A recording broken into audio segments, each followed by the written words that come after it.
1 o'clock on the dot. Welcome to the Education Committee this afternoon. My name is Deirdre Bartman. I'm the chair of the committee. Today we will be receiving a briefing by the Equal Education Law Centre on the issues relating to learner admissions in the Western Cape.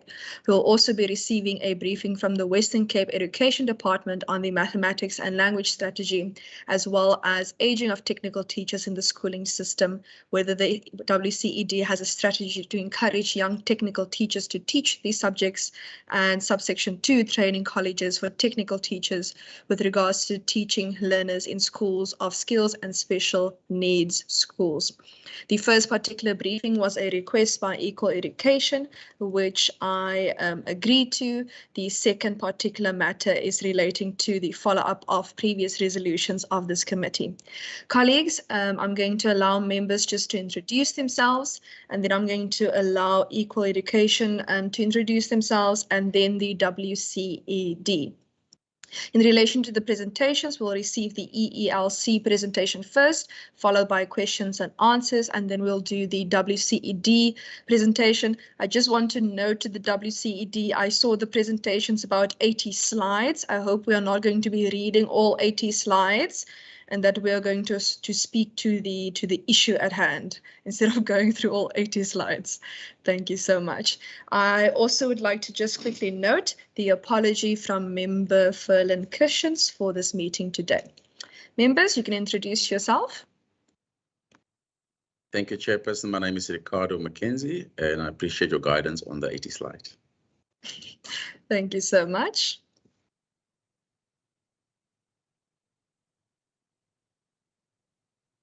Good afternoon, Chairperson. Wendy Kaiser-Philander.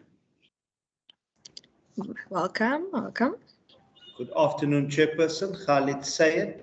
My camera cannot be turned on. So I don't know why. Thanks. No problem. That is in order. A little bit later the presentation, I'll also be putting my camera off just for connectivity purposes. Equal Education, you may introduce your delegation. Thank you, Chairperson. Khalil Brankes. Good afternoon, everybody. Afternoon, Member Brankes. Apologies, I didn't see you there. No problem, Chair. EE Centre. Hi, thank you very much. I am Anjali Maestri. I'm an attorney at Equal Education Law Centre, and my colleague will be presenting alongside me. His name is Yulisa Peliso, and he's a candidate attorney at Equal Education Law Centre. Thank you so much. Anyone else in the delegation that would like to introduce themselves? Okay, if not, let's quickly move to WCED. I saw a long list in the email of people attending today.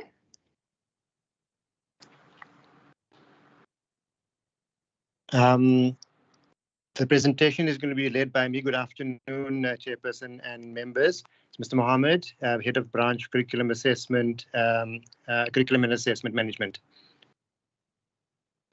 Thank you so much and welcome. Mr. Mohammed, I'm not sure if you want to introduce the delegation with you or if they would like to introduce themselves. I would prefer if they introduce themselves because I can't see on my device who exactly is in and not. No problem. Okay. Anyone else from WCED that would like to introduce themselves quickly? Going once? Going twice? Hi, good afternoon. I'm Berenice Daniels, and I'm the Director of Inclusive and Specialized Education Support. Thank you so much. Good afternoon. I'm Patricia van Niekerk. I'm from CD Districts. Thank you so much. Afternoon, everybody. Lars Evans, Western Cape Education Department, Acting Director in Overberg, and also dealing with admissions. Thank you so much. Anyone else? Okay. Razia Ibrahim. I'm the Senior Curriculum Planner for FET Mathematics. Perfect. Thank you so much. Okay. Colleagues, then with that, we're going to jump straight into the first presentation. If I can just ask Equal Education if they can just put the presentation up.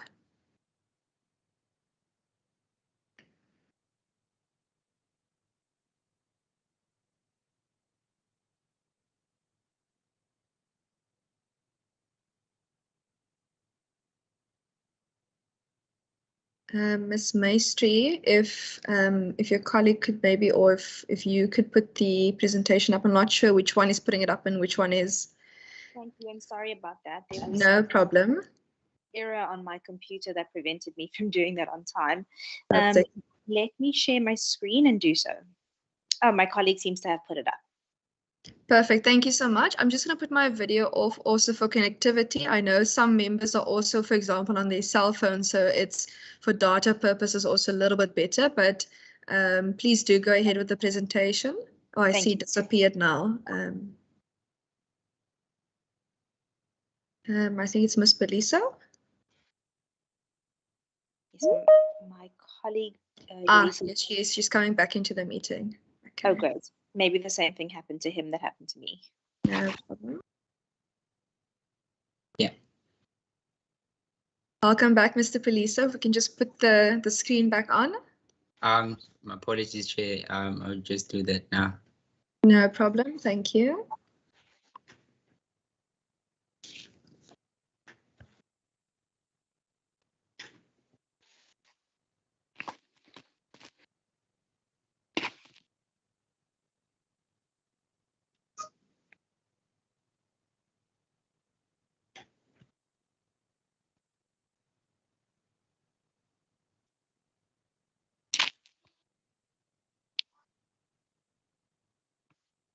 Thank you so much. Thank you so much. You may go ahead. I'll Also just for the put the video off. Thank you. Equal Education Law Centre has requested an audience with you in order to talk about the school admissions crisis in the Western Cape. We will be discussing several things in our presentation, who Equal Education Law Centre is, and then we'll be moving on to demonstrate some statistics from the Western Cape over the course of several months that go to the heart of the admissions issues within the province. And the first two things will be presented by my colleague, Yolisa. And after that, I'll move on to discuss the systemic issues which underlie the admissions crisis in the Western Cape. And that includes issues within the application processes, a lack of cohesion between schools and between districts, and issues within the admission appeal processes, specifically that they're convoluted and confusing, and overcrowding within schools. And then we'll move on to consolidated recommendations. But you'll see that between each slide dealing with an issue, so for example, application processes, we will briefly run through recommendations so that it coheres a little bit better and it's easier to understand what our recommendations are, for example, in respective application processes, and then more fully go through those recommendations at the end. I'll hand over now to my colleague, Yolisa, who will take you through Equal Education Law Centre and her interest in presenting this information before Parliament today, and as well as the statistics. Yolisa, you can take it from here. Thank you. Thanks, Anjali. Good afternoon, Chair, and good afternoon to the honourable members of the committee. My name is Yolisa Piliso, as my colleague has introduced me. So initially, I'll be taking you over on who is the Equal Education Law Centre, and I'll also be taking you through the statistics of learner admission in the Western Cape, and my colleague will later on proceed with the remaining presentation. So the Equal Education Law Centre is a registered law clinic. Its staff and of social justice lawyers specialize in education law and policy. We do that through conducting legal research and advocacy, community lawyering, and public interest litigation, obviously in advancing the struggle for quality and equal education in South Africa. We additionally run an advice clinic through which we assist and empower learners, parents, caregivers, schools, and school governing bodies as well. In our work to ensure that all learners in South Africa are able to realize their right to equitable and adequate basic education, The Equal Education Law Center focuses on improving accountability mechanisms in existence throughout the public education system. So in achieving this, the Equal Education Law Center seeks to work collaboratively with the government to ensure that the rights of learners are protected. Whilst as the Equal Education Law Center, we do consider litigation in our matters, which we often do that on behalf of our sister organization, which is Equal Education, which is also consisting of learners, post-school youth, and parents members. We do consider litigation, but mainly as a last resort, as we encourage engagement with the DBE, the WCT, and other provincial education departments prior to considering litigation as the last resort. We also endeavor to maintain open communication channels with the state in attempt to collaboratively work together in improving the education system in the country and more importantly in the province of the Western Cape. Then I move over now to the statistics of admission in the Western Cape in relation to admissions. So over the years, the Equal Education Law Center has observed a concerning trend of children being unplaced, more particularly in grade 1 and grade 8 across the province. And this is an annual occurrence, and we don't see it. We haven't seen it once. We've seen it so many times over the years, as throughout the existence of the Equal Education Law Center. The issue of unplacement of learners is not only, it is even recognized by the Basic Education Portfolio Committee's presentations. It reflects the number of concerned parents and communities who approach the Equal Education Law Center to seek placement of their children. Just to give you a snapshot of the numbers of admission in the Western Cape for the 2020-22, the Department of Basic Education reported that the Western Cape had about 5,537 unplaced grade 1 learners, and it had 10,450 unplaced grade 8 learners in January in 2021. So this is clearly an indication of what I have alluded to earlier, that we see a number of learners that remain out of school for the first few weeks, few months of the school year. And this is a reflection of what I spoke to earlier. So in April 2021, we saw that 2,550 learners were registered as unplaced in the Western Cape. And the Western Cape Education Department has also reported that it has received 53,058 late applications between April 2021 and March 2022, which is another indication that if January passes and March and in some cases May, learners do remain out of school and they are unable to access education. Then on the next slide, we show what was also officially reported by the WCED, that 3,589 unplaced grade 1 learners and 8 learners in January 2022, which this number did not incorporate or acknowledge the 32,000 late applications received by the WCED in January. So as of the 15th of March 2022 of this year, there were about 341 unplaced learners in grade 1 and in grade 8 in the Western Cape. These were officially reported by the WCED, and we have also tried to engage with this committee in terms of getting these numbers. But what you could pick up in what I have presented is that the numbers which are reflected in these presentations are mainly or focused on grade 1 and grade 8, which doesn't ultimately speak to other grades in school, which we do know as the Equal Education Law Center that we get to be approached by parents of learners that are unplaced besides grade 1 and grade 8 alone. So whilst the numbers of unplaced learners tend to decrease in April or May of every year, we come to this committee to present that it cannot be ignored that this issue is replicated year on year, and that had plans been made to address this issue in the first place, we wouldn't have had learners that would miss out of school for extended periods.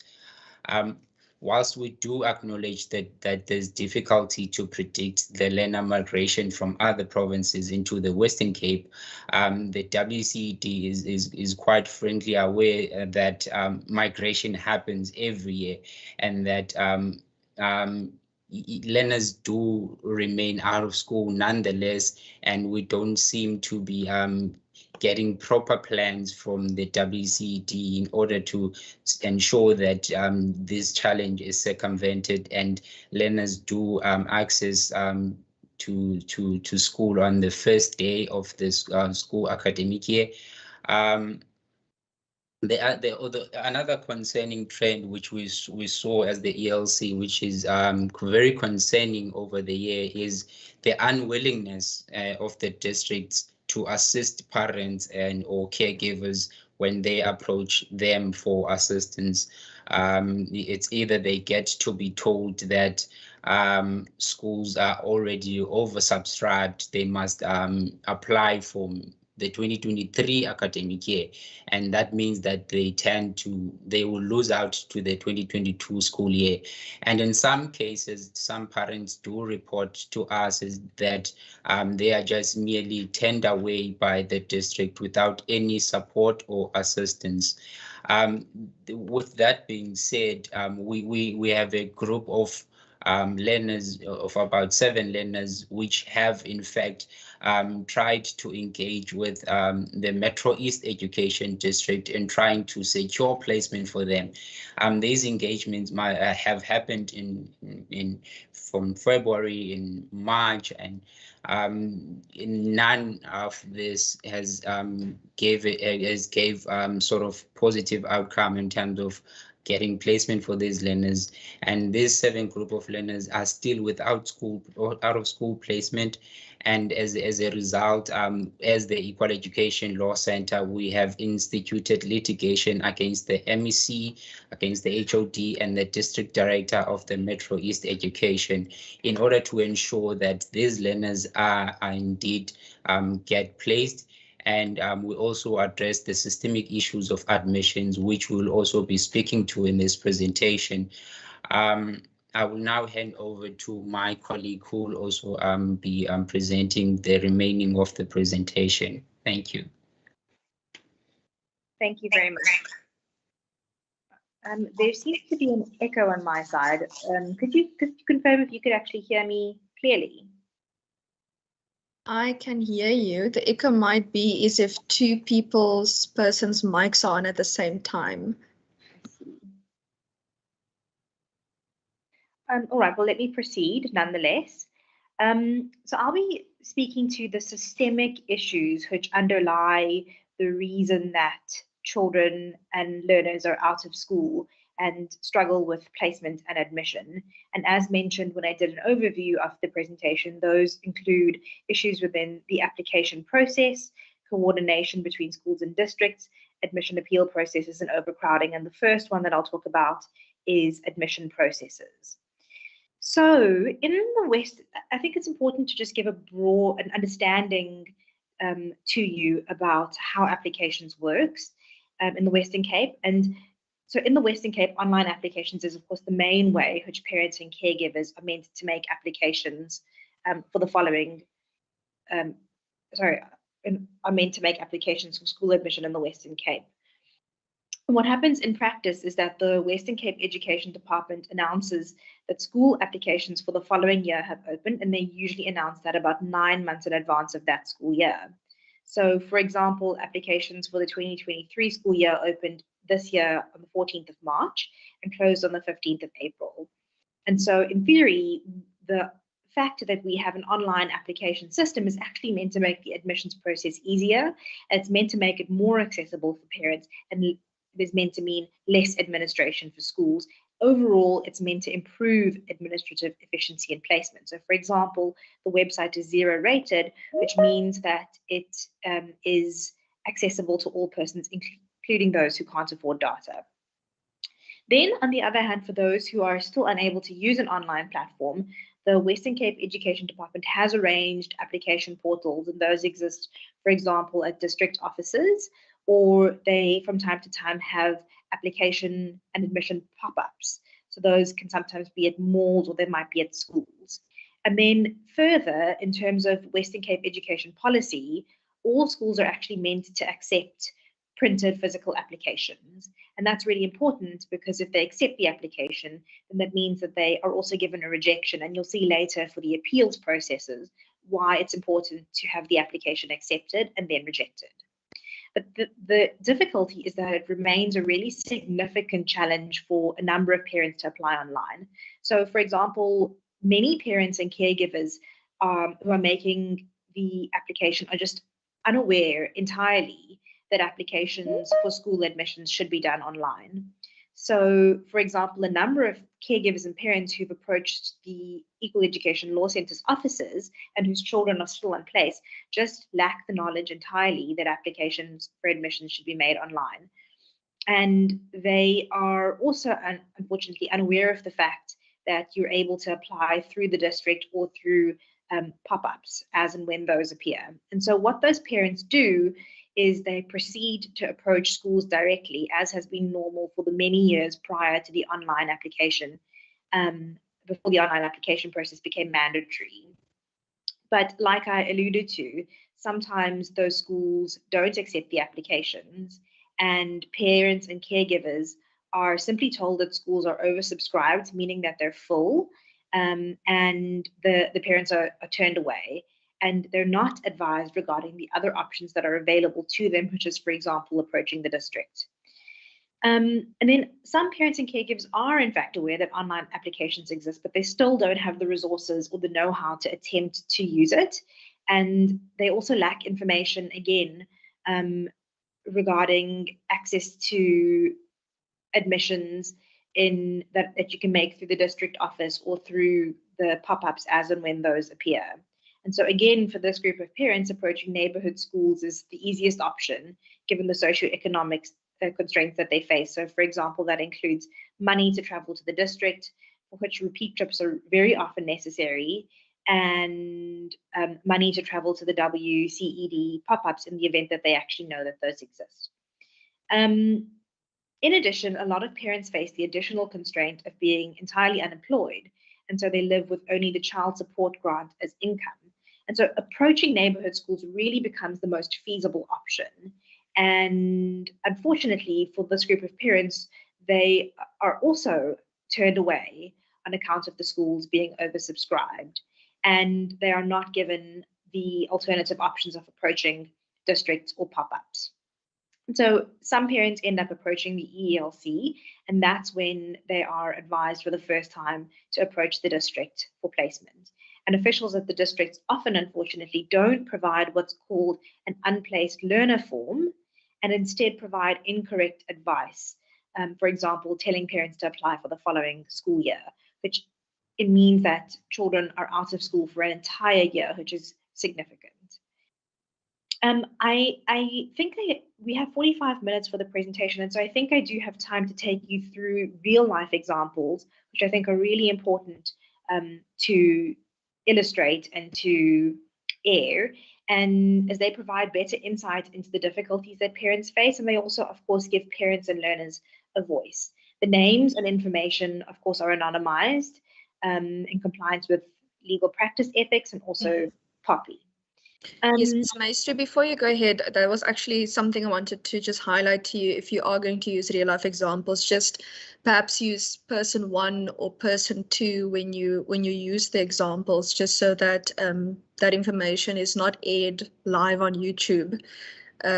I do see that the presentation is 16 minutes, so if you are able to keep it under 45 minutes, then we would appreciate it. But I'll allow you the extra time just to give some examples. Definitely, thank you. I think I'll be able to make the presentation within the 45 minutes allocated, and I take your point about ensuring that the names are anonymized. All right, so we have assisted a mother to 2 children, and the children were aged 15 and 13. And she advised us that she's unemployed and she's financially dependent entirely on childcare grants, which means that she receives in her household just over 900 Rand a month. And she explained to us in her own words, I did not know about the Western Cape Education Department's online application process, and even if I did, I do not own any form of smartphone, and I do not know how to utilize one, nor do I know how the internet works, as I do not have access to the internet. So at the beginning of this school year, which is this school year, she unsuccessfully approached several schools in Khayelitsha before she turned to Equal Education Law Centre, where we advised her to approach the district. And then again, in her own words, she stated to us, I was unable to approach the district immediately after receiving the advice from EELC because I did not have enough taxi fare. It took me a while to get the travel fare to the Metro East Education District. I distinctly recall borrowing 60 Rand from a neighbor because it pained me to watch both my children at home. In February, when I arrived at the district, I was advised that all schools in the vicinity of Khayelitsha were oversubscribed and therefore would be unable to accept additional learners for the 2022 school year. The district official instructed me to apply for the 2023 school year instead, and further advised that the district could not provide me with an unplaced learner form because all of the schools were already full for 2022. And then I'll quickly also go through one more example, which I think is important, so that we don't only have one which we air, but 2. And also just to note that although we're only presenting 2 examples before you today, a number of other people have also approached our offices, and they have similar reports with those that align with the experiences of these 2 persons. All right, a caregiver of a 14-year-old child advised us that she's unemployed and also relies on the childcare grant, in addition to piecework that she's able to find. And she began taking care of the child when the father expressed that he could no longer take care of him.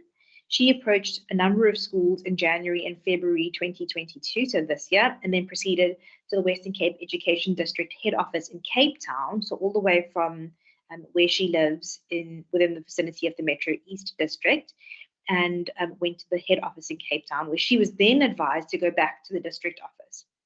She did that on the 23rd of February, so later in February, and an official then promised to process placement within 10 days, but then that wasn't done when followed up with.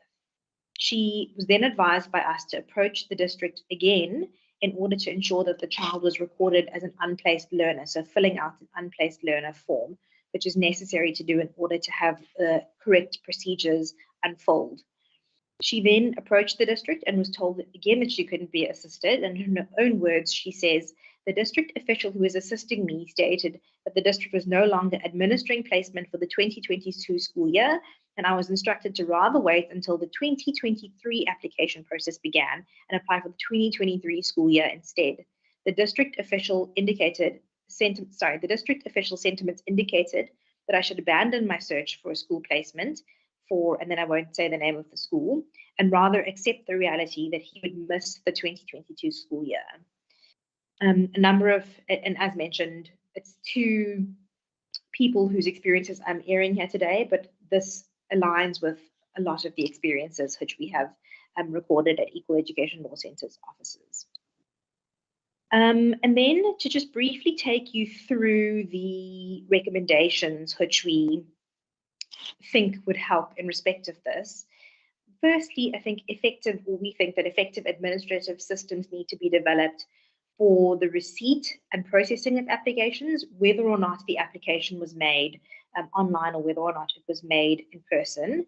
And those systems need to be developed in such a way as to ensure that there's consistency and uniformity when receiving those applications, as well as in processing those applications and placements.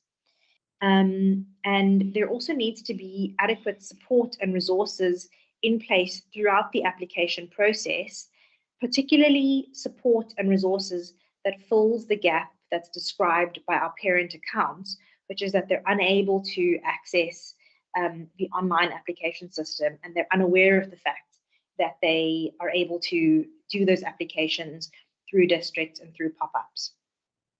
And then it appears also that there needs to be better coordination and communication between schools and districts, and better or improved reporting on unplaced learners to ensure that there's better data which is recorded, and then that in turn has a knock-on effect on better planning, which appears to need to start at the districts and should include the developing of systems to ensure that data is captured and recorded and reported. And then very lastly, the accountability of districts to the HOD and the MEC, as well as the population that they're serving. And so in order to ensure that that accountability comes to fruition, mechanisms would probably need to be developed. All right. Now, just to briefly speak about coordination between schools and districts. The issue here is that over the course of time, the EELC has assisted clients who report this lack of cohesion between schools and districts. And this isn't only the account of parents and learners, but also an experience that EELC staff have experienced themselves. So parents will often report that districts have advised them that certain schools have spaces and that they should approach those schools in order to be placed at them. But in our experience and in their experience too, once a client approaches that school, the school then advises the client or the learner that they're full and that they can't be admitted. And as mentioned, on several occasions, the EELC staff has experienced the same, in which we've liaised with district staff who tell us that our clients can approach certain schools, but then when we follow up with whether or not the client or not the child has in fact gained admission, EELC staff are told that the school turned the learner and the parent away because they're full, or sometimes even worse, they're actually not even allowed entry into the school, as school security are advised to simply turn people away because they're full. And on some occasions, the district has provided us with letters, us or the learners and parents themselves, with letters saying that they are admitted to certain schools. But then when the parents and the learners take the letters to schools and present them to the schools, they're yet again advised that the school is full and they're turned away. And so this seems to indicate that there's quite a clear lack of communication between the districts and the schools, and a lack of cohesion in ensuring that districts have updated information about schools and schools are following instructions from districts about placements when they have letters saying that they ought to be placed at certain schools. And so I think that our recommendation in this respect would be that there need to be effective administrative systems at the districts that ensure consistency and uniformity, and also improved coordination and communication between schools and districts, which will help us to avoid situations where parents are sent from pillar to post whilst they try to secure placement for their child in a specific school.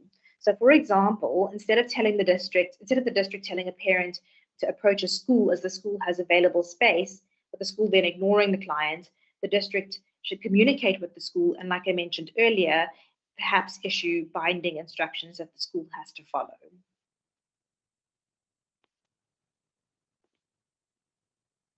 Okay, admission appeals processes is quite a mouthful, and I think that my time is ticking, but I will dive right into that.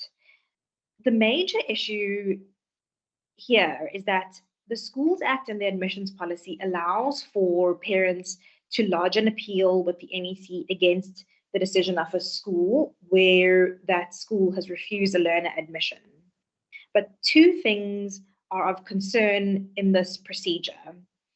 Firstly, there aren't any timeframes attached to when the MEC's office is supposed to respond to an appeal that's been made to them. And on the other hand, the appeal process itself is very confusing for clients, and in fact also for many of the staff at Equal Education Law Centre who end up helping learners and their parents to make the appeals. And so I'll take you through some of the processes which the MEC's office has advised us is the correct process to follow in order to make an appeal. And this is advice that we received not, for example, within the Schools Act, which sets out this procedure, not, for example, in a document or a circular or a guideline of some sort, which we found on the website of the Western Cape Education Department, but actually through our own interaction as a law clinic with the MEC's office through various appeals that we've made and responses that we've received, which in and of itself indicates that the process is not clear to parents who need to access it, and also not clear to lawyers, which means that it's probably even more confusing for parents and learners who need to access it. So I'm not going to take you through the entire process, but I think I'll take you through certain steps that have become that the MEC has advised us must be taken within this appeal process, and then what some of the issues are in respect of the MEC's instructions to our clients. So the first, in fact, this is the very first step. The parents are advised to apply to 3 or more schools, and whether they're applying manually or online, the parent is advised needs to keep a copy of the application as proof that they've applied, because when the appeal is made, the MEC wants evidence of an application and evidence also that that application has been unsuccessful. And the issue around this is the fact that, firstly, as we've demonstrated in our presentation so far, a lot of schools don't actually allow parents to apply manually and force them to apply online, which means that some parents are essentially unable to apply entirely because they can't access the online process for all of the reasons that we've described above. And so that means that you're essentially barred from being able to make the appeal because you don't comply with one of the requirements which the MEC appears to have set in correspondence to us, and those conditions are also not made publicly available, so parents don't know upfront what it is that they need to do. Schools also ordinarily don't provide application forms for parents to fill in because they're told upfront that they are full. And so there can never be proof that an application was made. And the other issue with that is that late applications go to a district, and we are unsure whether or not the late placement form that is made at the district constitutes an application for the purposes of an appeal. And if not, what are late applicants supposed to do, because they then seem to be locked out of the appeal process because they've never made an application to a school and been rejected. And then one of the other requirements which the MEC's office has made us aware of is that a parent needs to be notified in writing of the outcome of their application that they made to a school. And in terms of the Schools Act, a parent needs to also be provided with written reasons for the outcome of this application. But the difficulty with complying with this particular process is that, in our experience, those parents who do submit applications don't actually get a decision in writing. So, for example, many are informed over the telephone, and this, of course, won't serve as proof of rejection, as the MEC has indicated to us is necessary. And so these are 2 of the confusing processes and procedures which the MEC has put in place or required parents to comply with, and which renders the appeal process very confusing and inaccessible for a number of learners. And the effect that that ends up having is that parents are not able to actually make the appeal, and as a result of not being able to make the appeal or satisfy the requirements of the appeal, they then are not in a position to end up being placed because they haven't fulfilled one of the statutory requirements, which is an appeal. I know there are some people who have now joined mid-meeting, but I just ask that you please keep your mics on mute while the presenter is presenting. Ms. Maestri, you can continue. Thank you very much. I'm nearly done. The other thing that is an issue in respect of appeals is that there isn't a time frame within which the MEC is mandated to respond within. And so we understand that that isn't something that is the fault of the Western Cape Education Department, because there is a legislative gap within the Schools Act, which, that is where the gap lies, is that the Schools Act doesn't legislate how long a parent has to, the MEC has to respond to the application, to the appeal. But the difficulty with that is that we believe that the Western Cape Education Department and the MEC's office can still create their own time frame within which to respond to appeals. And the effect of doing that would mean that appeals are responded to within a certain amount of time, and parents are then in a position to understand what recourse they have next if the appeal is rejected or if the learner is actually able to go to school because the appeal has been upheld. And so our recommendations in respect of that would be, firstly, of course, proper reporting to parents specifically so that they are aware of steps that are being taken and when they can expect the appeal to be finalized.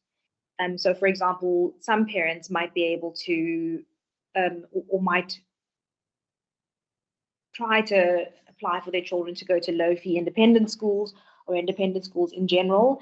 And so if they know that their appeal has been rejected, then they're in a better position to be able to make further steps in order to ensure that their child is placed in school. On the other hand, there also needs to be accountability mechanisms, which are formulated and publicized that parents are able to utilize in the event that the appeals are unreasonably delayed. And because there aren't any, parents aren't in a position to understand what it is that they should be doing next. Then one of the really important things that needs to happen in our view is that there need to be legislated admission appeal processes as well as timelines. And that will have the effect of eliminating confusion and also ends up eliminating the addition of unlegislated procedures, which we've seen the MEC office do in relation to many of our clients. And that places parents in a position in which they're unsure of what to do or unsure of what to do next. Then there also needs to be effective administrative systems to deal with appeals, as effective internal systems and processes will help with streamlining the very cumbersome processes which currently exist. Then there also need to be proper systems to ensure consistency and uniformity in the handling of appeals and improved coordination and communication with the public so that the appeal processes are clear. Parents are in a position that they understand what it is that they need to do, what are the requirements that they need to fill, and that they are easily accessible to parents, because some of the processes that are currently being told to parents through the MEC's office are not actually easily accessible.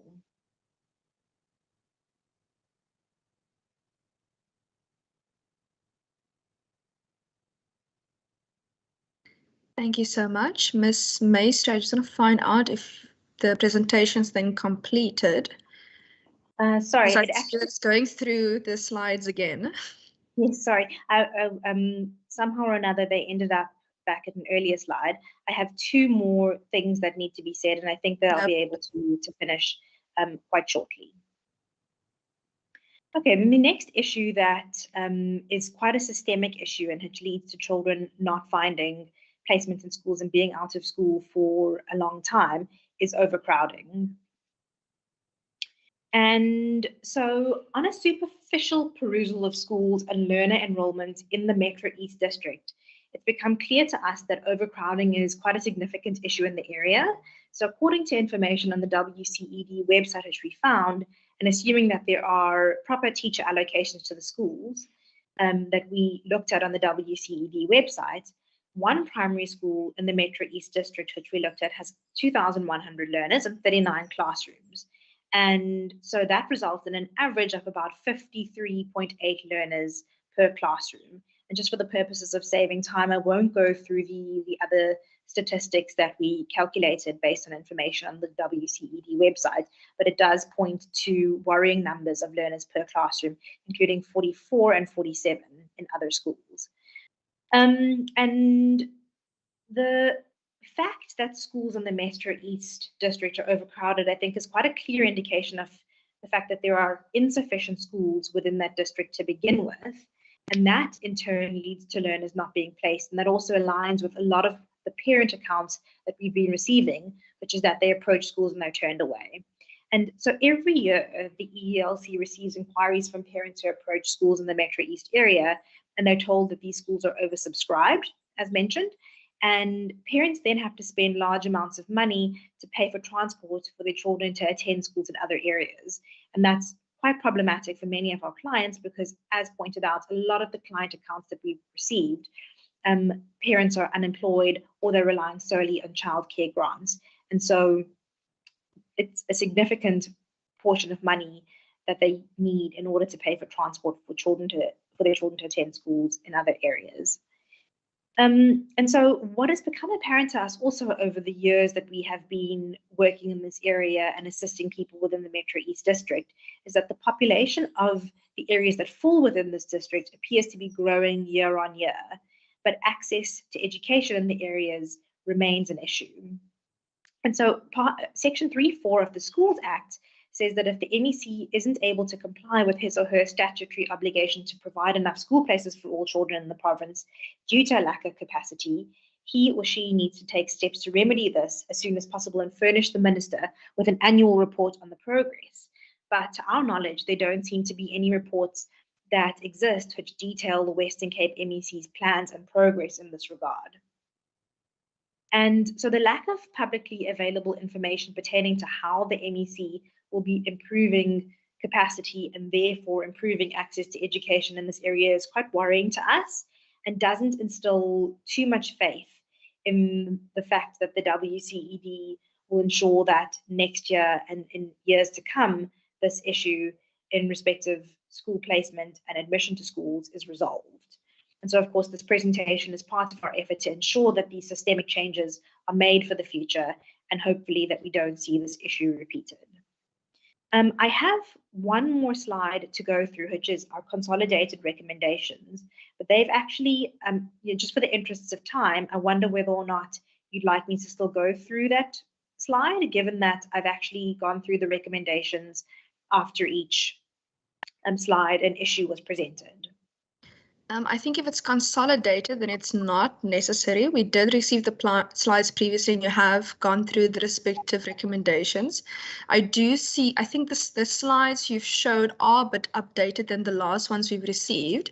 So if you can maybe just forward those also to the procedural officer, just so that we are able to just send them to the respective members. So I'll just put this on silent. Okay, I already see there are hands up, so clearly there are lots of interest from the members. I'm going to now take questions and answers. You're welcome to take the slide down if you choose so. I see Member Mackenzie's hand. Okay, I just wanted to ask before I go into the questions from the WCED. I know in March we received our latest update on official numbers for grade 1 and grade 8 placed learners. So maybe if the WCED can just quickly let us know if they have the latest data, because I'm sure that the members are going to need this in their questions and considerations. Mr. Abrams. Chair, good afternoon. Just to note that we note the presentation. We won't be responding today, but we would like to ask if we could get a copy of the presentation as well as the details. There's been several examples mentioned, for example, and we won't be able to respond effectively if we don't have details of those learners. And ID numbers are critically important if we are to be able to respond to what's been presented. But for now, we will note the presentation and will formally respond once we get a copy. And even the recording will be very valuable for us if we can have access to this. Thank you very much. No problem. Mr. Abrams, do you have the latest data? Yes, ma'am, we do have the latest data. If you do need any particular set of data, we can update you. Okay, maybe while I take the questions, you can just check the data for me, because in March, the latest updated data was 341 unplaced. in terms of grade 1 and grade 8. So maybe while I'm taking questions, you can just check what the current unplaced official numbers are from WCED. And then we will, in our resolutions, just deal with requesting details from EE. Member Mackenzie, you can go ahead. Thank you, Chairperson. I just want to confirm that the latest figure that you've asked them was around the grade zeros, if that is the right term, and the grade 8s. It was grade 1 and grade 8. That was the March update. So the total for March was 341. Yeah, if we can perhaps get the latest as of today, because that will assist my questioning. Then, yes, the presentation is obviously some of the things mentioned is very concerning, and we obviously need to get the response from the department. One, understand they can't respond to all of it now. But then I want to find out from Equal Education on some of their visits, because I presume that they, because some of the communication was some of the people visited them at the offices, and one presumed they went out to do some of the peer, because they use one of the words particular, I think it's like number 3 or 4, Mr. Yolisa used the words unwilling to help. And I just wanted to get, where was that unwillingness come from? Is it from district office? Was it at the school level? And which schools was it referring to? And the second questions would be to them, the unplaced learners, because he's pointing at a trend from Jan 2000, I think it was 5,535, and then the next year was 3,589, Jan 2022. So still obviously nice to see a decrease of 2,000, but way too much for 3,589. What was the reasons some of the parents have given them for the late submissions? And I know particularly, I work mainly in Mitchell's Plain. Some people are saying, you know, they want their kids to go to school. Somebody stays in Lentegeur, want their kids to go to Cornflower. Whether they applied late or not, the auntie rightfully said, well, I'm staying 2 schools from Cornflower. Why should my school go to some other primary school?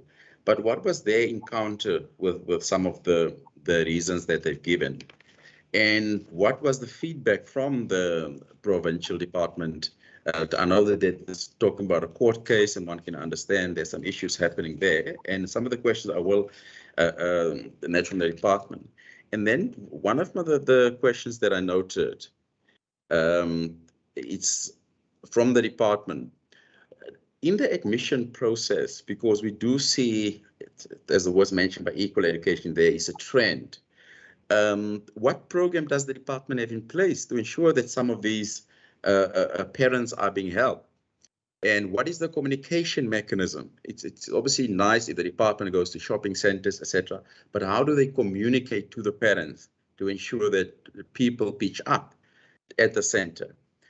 And one thing that I personally have picked up, I think Equal Education picked it up as well, what is the coordination between the district and the school when it comes to placement of learners? Because I can tell when I went, for example, to some of the high schools and the list of fools, they're saying that they're waiting on the district for feedback.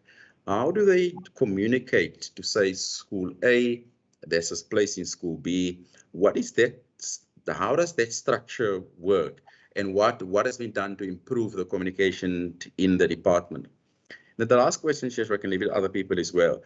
What is the appeals process? Because I find when people say they've not been, obviously in terms of my role, I write to the ministry. In terms of my oversight role, I write to the chairperson of the committee.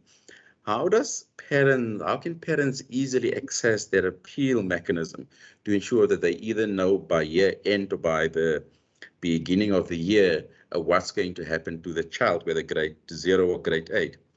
And the last question, Chairperson, is the forecasting models. And we've seen over the last 3 or 4 years, when I was a permanent member on this committee before I moved to the other cluster, is I think about 19 to 20,000 people move into the schools in the Western Cape. How is their forecast model when these things happen next year, because of lockdown is now cancelled effectively, touch wood, and next year we're likely to see more learners than the previous year. So what is their forecasting models and how do they plan to ensure that learners get placed, so we don't come next year March or end of Jan and sit with 3,500 learners not in school? Thank you, Chairperson.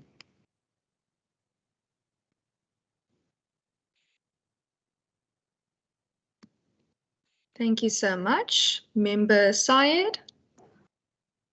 Thank you so much, Chairperson, and thank you to the Honourable Mackenzie for those questions. They've covered me largely.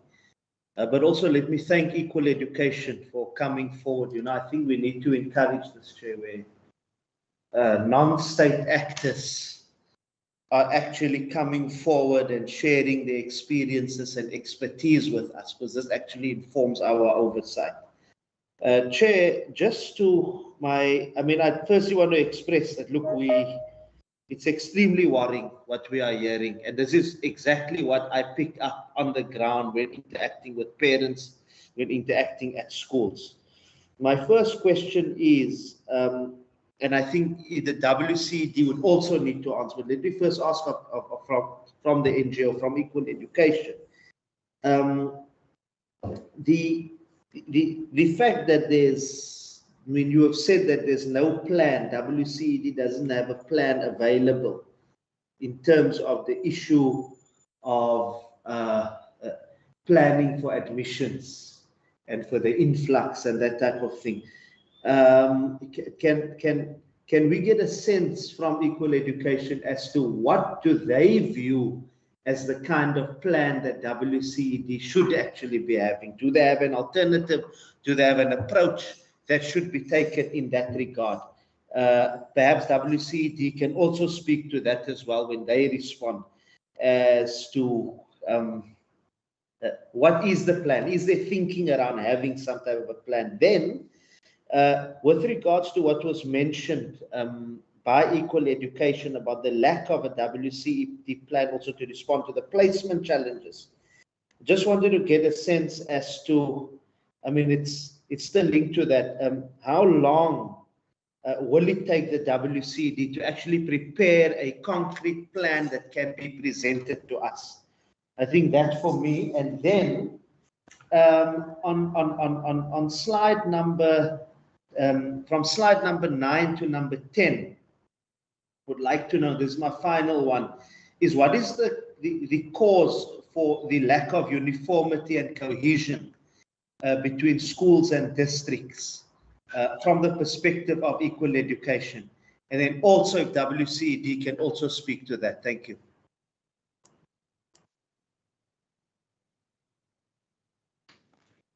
I see that I don't need to take time with members today in terms of their respective questions, and I'm very proud of them in asking the question.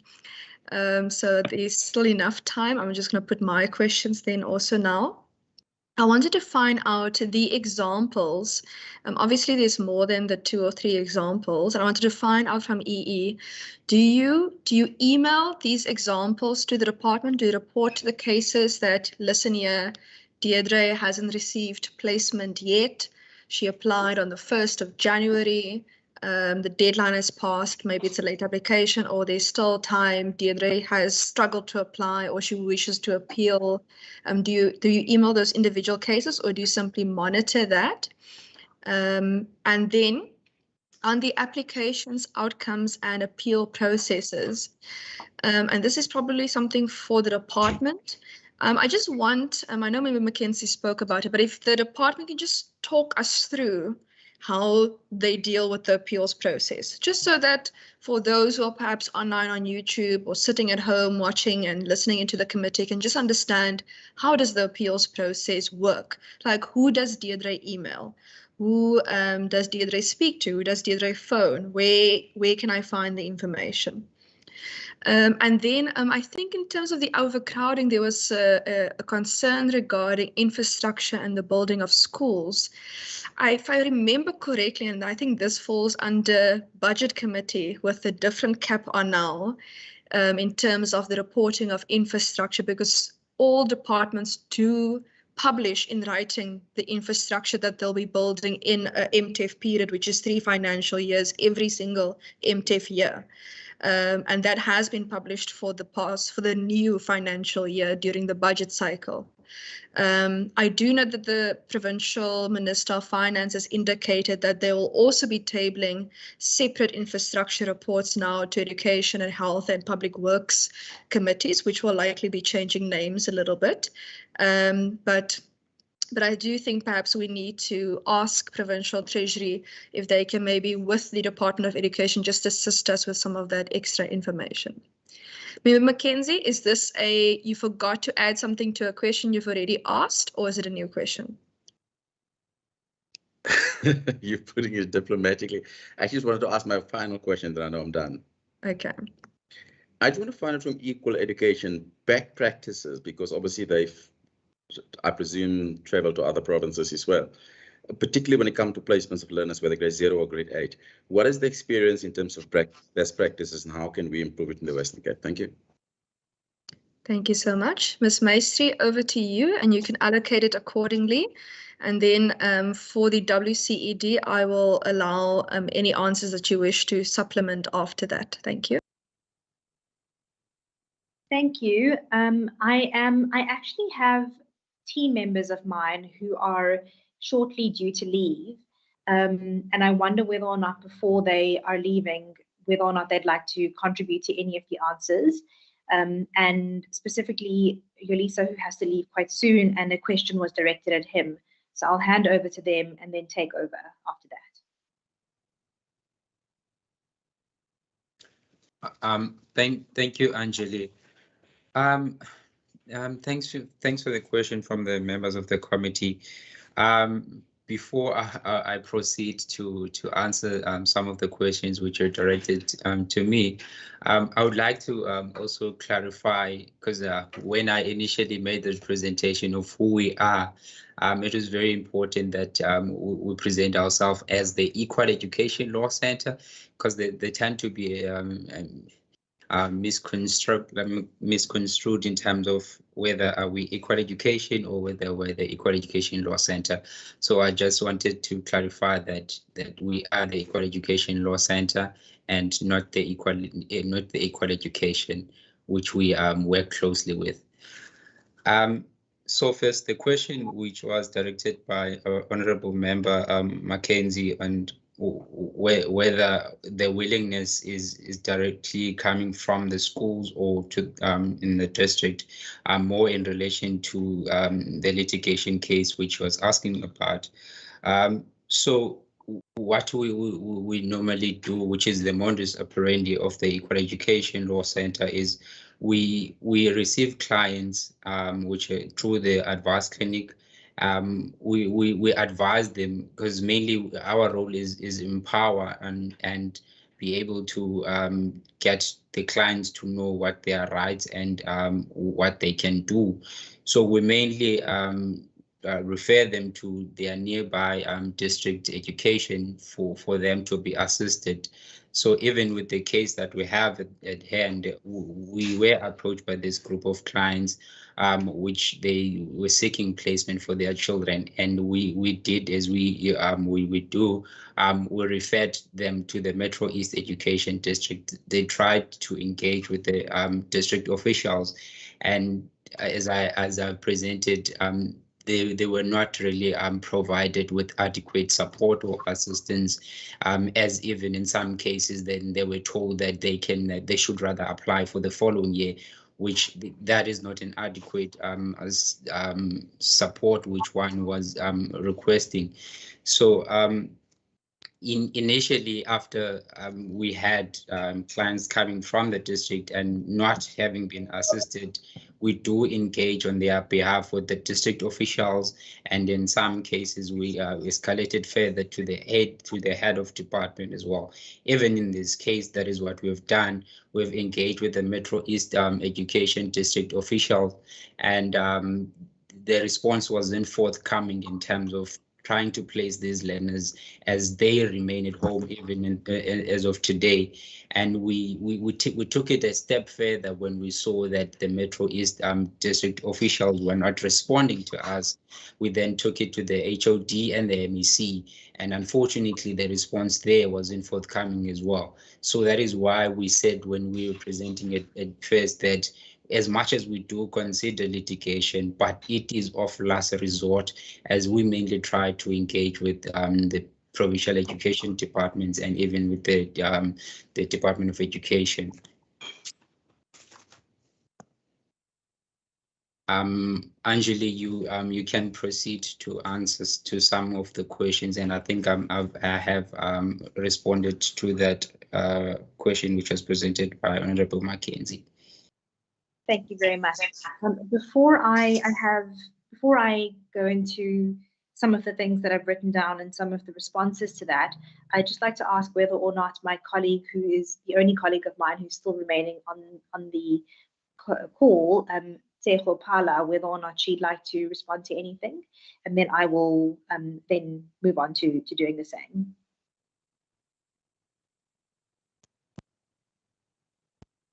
Thank you, Anjali, and thank you to the members for their very insightful and I think quite important questions. I think I will address, just to add on to what Yolisa said around unresponsiveness and unwillingness. I think our concern over the past few years as the ELC on that front is the fact that many of our letters go unanswered. And so for us, often we send letters knowing, unfortunately, that we won't receive responses. And that's quite problematic in circumstances where, as a law centre, we recognise our role as civil society to try and help the education department in dealing with these issues.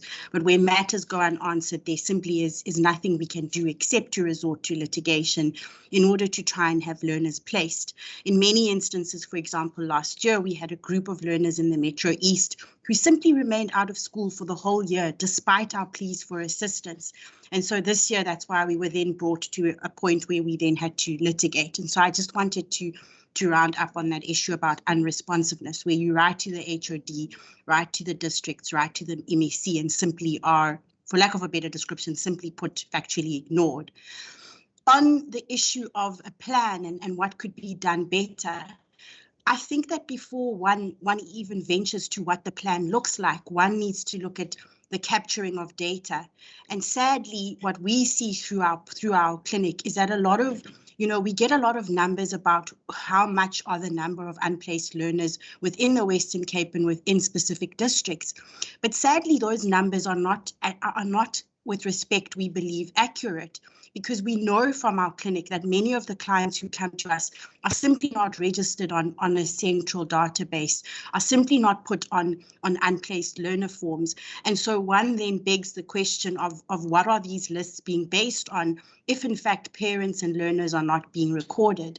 Secondly, we know, particularly in areas like Khayelitsha, we know that the practice is for parents to approach schools, and those schools also are not recording who those learners are or who came.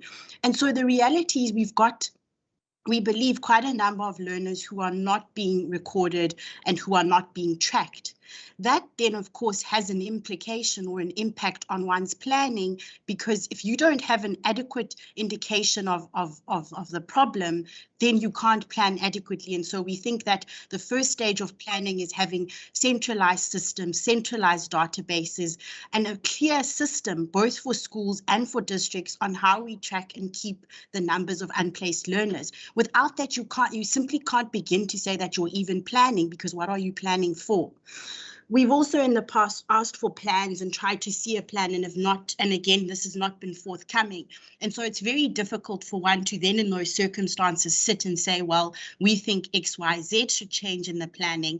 But outside of having not seen any plans, we think that a plan should plan around how are you going to collect data properly so that you can be responsive, and so that the MEC can then comply with their requirements in terms of SASSA to ensure that they're adequate schools and in order to address overcrowding. So we think that the first step is around data capturing and really auditing what the situation is. We think that the second part is about also planning, obviously, around administration. It's about also planning for, you know, every year we get told about in-migration, so learners moving from the Eastern Cape to the Western Cape. There needs to be a plan around that. It isn't something new. And so we think the plan is about identifying what are the barriers, identifying what causes this, what are the numbers, and having plans that speak directly to each of those. Outside of answers, it's hard for us to then come up with the plan, as I said, because information sharing hasn't necessarily been the case. So I just wanted to address those two issues and just say that year in and year out, we cannot continue to have the same reasons, and the reality is we continue to have the same reasons. Whilst I understand it's not an easy task, it has to start somewhere, and we're concerned we're not quite sure if it started or not.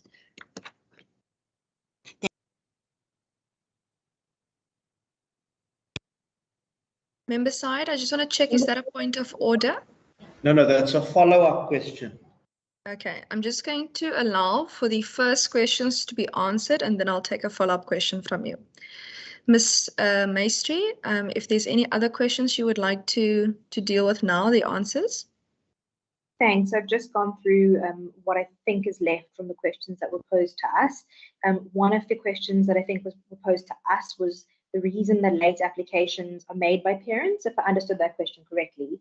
And I think that a lot of it has actually already been touched on by my colleagues. So the first is, of course, that learners will migrate from other provinces, particularly the Eastern Cape to the Western Cape, which will mean, depending on the time that the child has migrated, applications will tend to be late. Another reason that we've encountered in our law clinics is that the parents and learners will be told by schools to apply the following year. So a number of accounts that I've personally encountered in our law clinic is that a parent or a caregiver will approach schools at the end of a particular year and will be told to apply the following year, even though they're looking for placement for the following year. So that's incorrect advice received from schools about when to apply and how to apply. And then also alluded to in my presentation was that many parents and caregivers just simply don't realize that applications need to be made at the point in time that they are opened by the Western Cape Education Department. And then I think the other question which hasn't been addressed, and which I think was addressed both to us and to the department, was the cause of the lack of cohesion between schools and districts. And I do think that that's something that the department will be in a better position to answer. But one of the reasons or causes could very well be that there aren't any systems in place to allow schools to share information on a regular basis with districts, which then means that the information that the districts have on schools is not up to date and can't be used. Thank you very much. Thank you so much. I'm going to go over to the WCED now. I just quickly scrummaged in my books to find the infrastructure budget. The infrastructure budget for all the departments was published with the budget cycle overview of provincial and municipal infrastructure investment 2022. This is with the budget committee usually every year, and the pages for the education infrastructure that will either be created new or upgraded and maintained, repaired, etc., on pages 149 until 152. And that's for the following financial years: 2022, 2023, 2023, 2024, 2024, 2025. It also does indicate the respective project name, type of infrastructure, program, district, municipality, or local municipality, the names, start date of project, end of project, source of funding, line of when the project is in, and total project costs and total expenditure to date from previous years. So colleagues, if you are not in budget committee and if you have not gone through the documentation that was tabled with the provincial budget earlier this year, it is in the blue books that was sent to you. Member side, I'm going to take your follow-up now because I'm assuming it relates to EE's original questions, and then I'll take the answers from WCED. Thanks. Thank you very much. Mine is just a follow-up. I just wanted to get a sense, do they have that? I mean, can we be provided at some stage at least with details of the learners that were out of school for the whole year, EE's details that they speak of? If so, how many? And is it possible at some point to send the details to this committee? Thank you. Thank you so much. I was actually going to propose that as part of the resolutions, but my suggestion is that EE please send us the list of learners or children who have not been placed on their records, the details, in particular ID or ID numbers or something to identify the persons with, either to the committee or to the department, and you can CC the committee, the procedural officer, for example. But also if there are officials that are telling you don't fill in these particular forms, please could you send us the details of the persons who are those officials who say don't fill in these forms so that the matter can be sent to the department for their attention. I think it's Mr. Mohammed and Mr. Abrams and your team for questions for answering. I do know Mr. Paliso said that there is a court case, so I am cognizant of the WCPP rules of order relating to sub judice, but where you are able to assist us, please, if you could assist us with those answers. Mr. Abrams?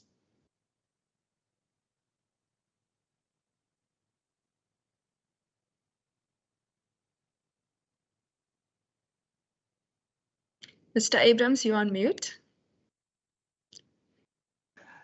Thanks, Chair, and thanks, colleagues. The input is welcomed, actually. We do appreciate getting this kind of input.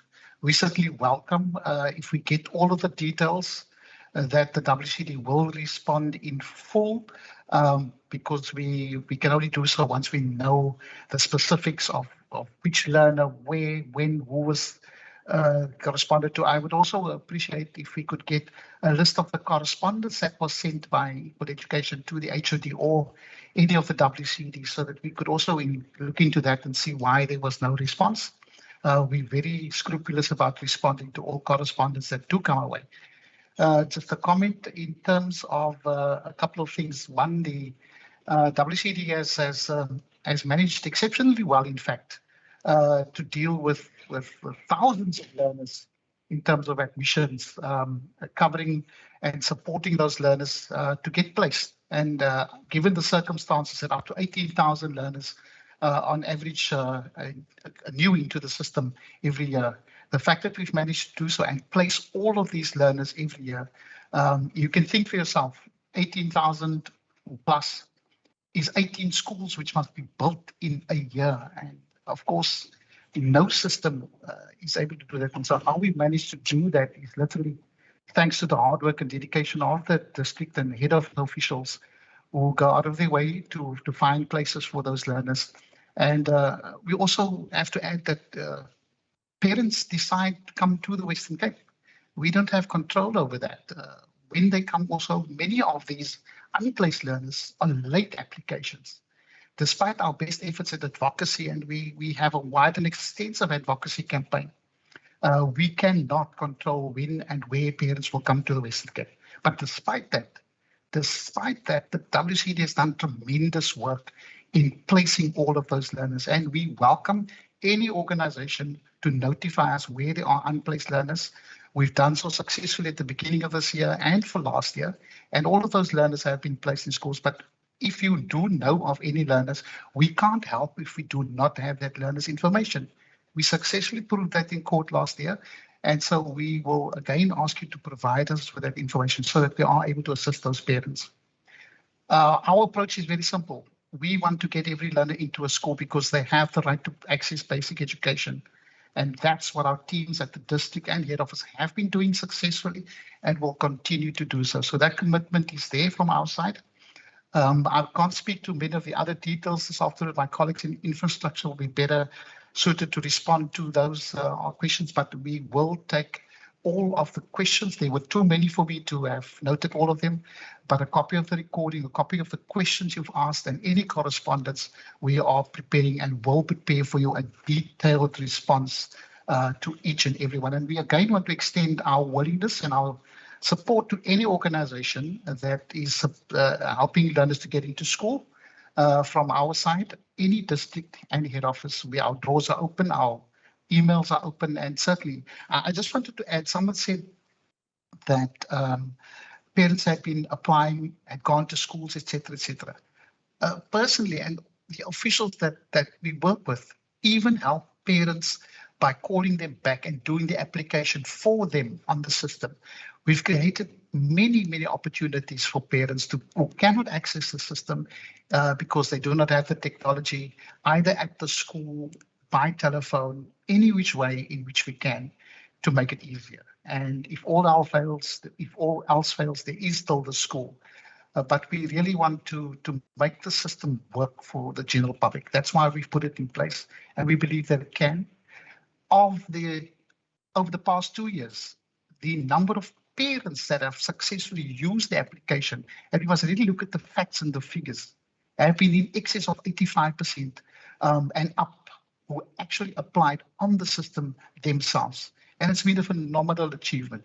There will be, we understand, may not have access, but those are the kinds of parents that we really want to help, because we've created a system where you don't, even if you don't have access, that we will be able to assist. So just my comments on that one.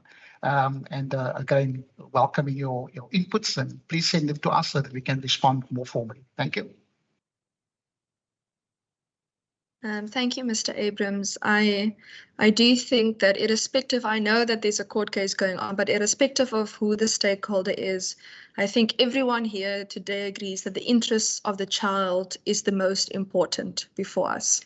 So if anyone, whether you're online, whether you're offline right now, if you have information about an unplaced learner, please either do send it to the department or to the committee so that we are able to deal with it, as well as the respective information to identify the respective learner or student, so that the department, we can follow up.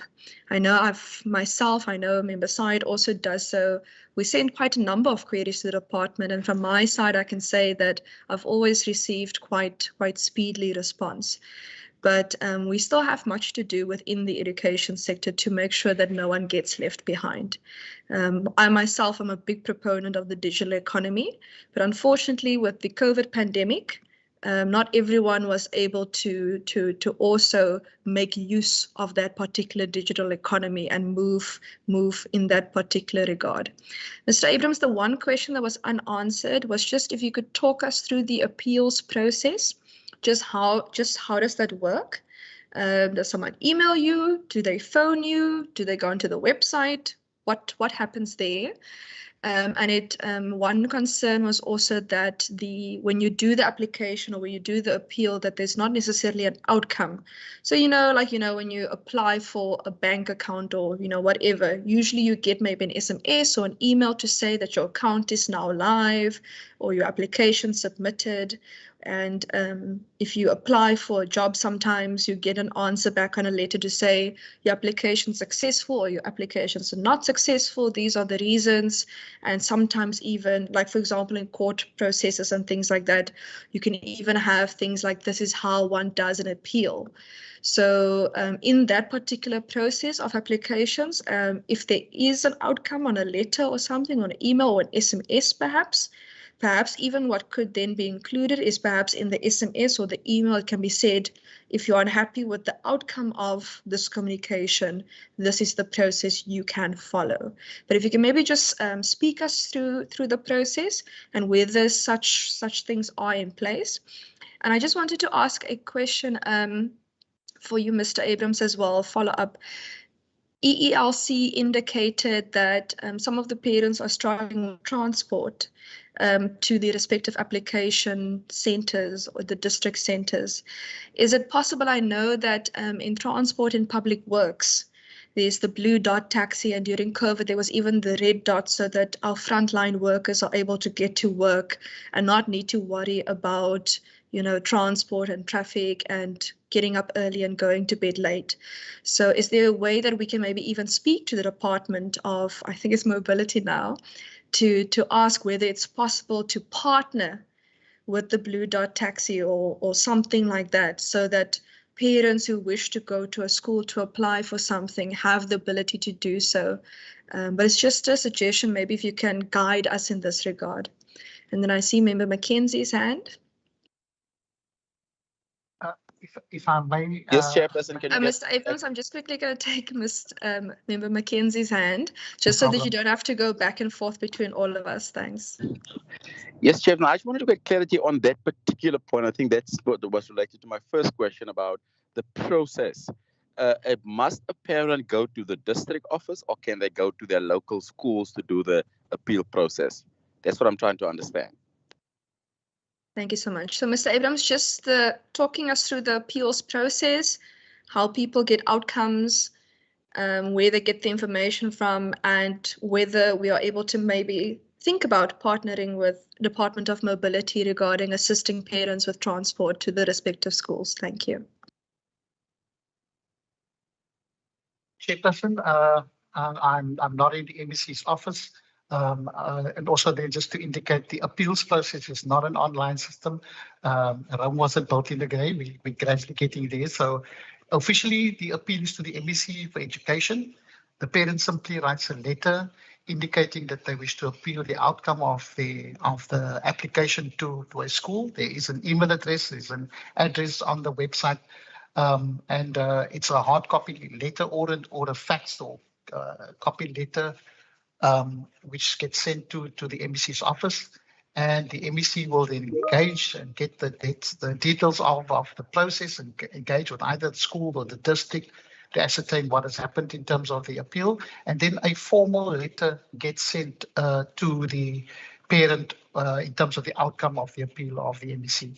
And I think that the school is also informed as to the outcome of that particular appeal. So it's a hard copy process, or email process rather, or fax to the MEC directly. In terms of SAFA, that is the way in which it is being handled at the moment.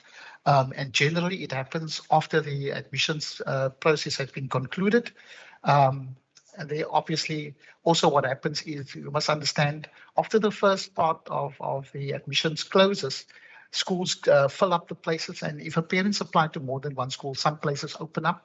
So we give a little period of time after the admissions is closed, and roughly about at the start of the end of the third term into the fourth term is generally when appeals start going to MEC and parents have exhausted all their avenues.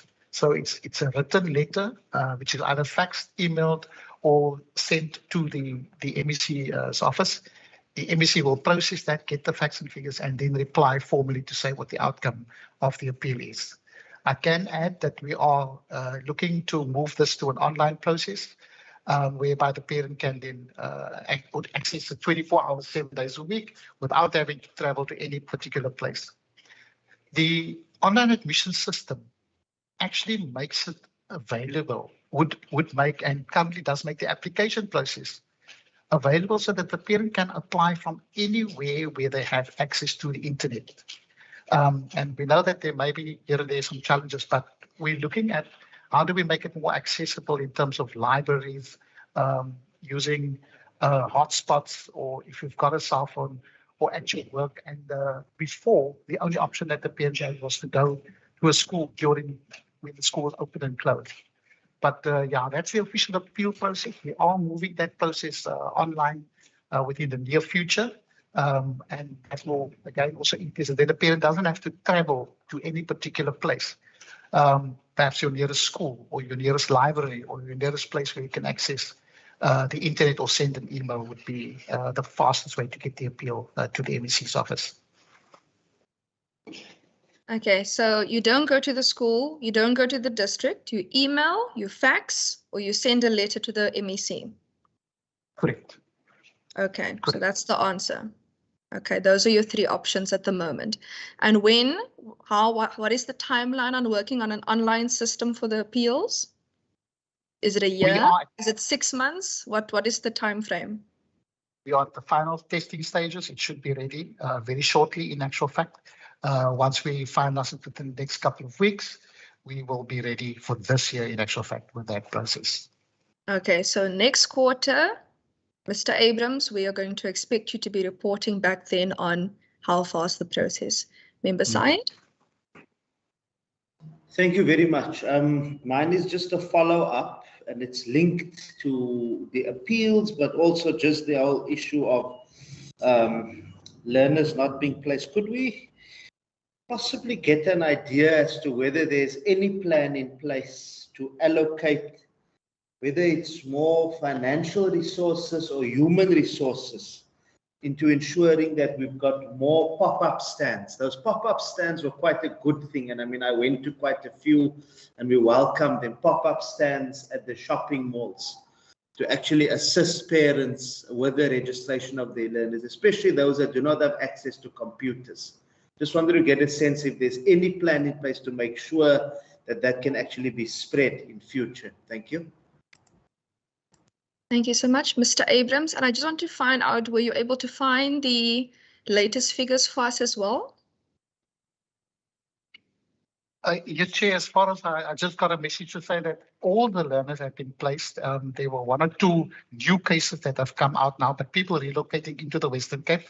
But we certainly can provide you with details. But again, always there are people that sometimes don't let the WCED know. So we don't know what we don't know. If you let us know, we will definitely follow up in each and every case. Okay, and the follow-up from Member Syed? Yes, thanks for that, Member Syed. It was a very good experience, and we certainly are looking at expanding it and also looking at other opportunities. So we've now engaged with libraries, for example, and library staff to also see, and the 2 song centers, we've had requests from those as well to expand the net of these pop-up centers. But it was a good experience, and we certainly are looking at planning for better and improving that experience. Thank you so much. Colleagues, it is 2:30, so I'm cognizant of the fact that we do have another presentation. Are there any urgent follow-ups right now? I have taken note that we need to get the details of the learners from EELC that do need to get their details to the WCED. Please do CC us if you don't email it to us directly. And if we can then also, Mr. Abrams, if you can maybe in writing just keep us updated on the feedback on the individual persons. In Economic Development Committee, what we used to do for the UIF is, instead of putting all the person's details there for the public, what we do is you take the details out, you can black it out on the Word document, and you just write person 1, person 2, person 3, and the status of their respective outcomes. In that regard, just so that the committee can also be kept abreast in terms of whether the learners are being placed, if that's okay with you. Okay, I'm assuming that's a yes. Colleagues, EELC, I'm not sure if there's any concluding remarks you would like to make before I excuse you from the meeting. You're welcome to stay for the second part if you wish, but the first part has been concluded. Thank you very much. There aren't any concluding remarks from me. I'll hand over to my colleague to see if he has any. No problem.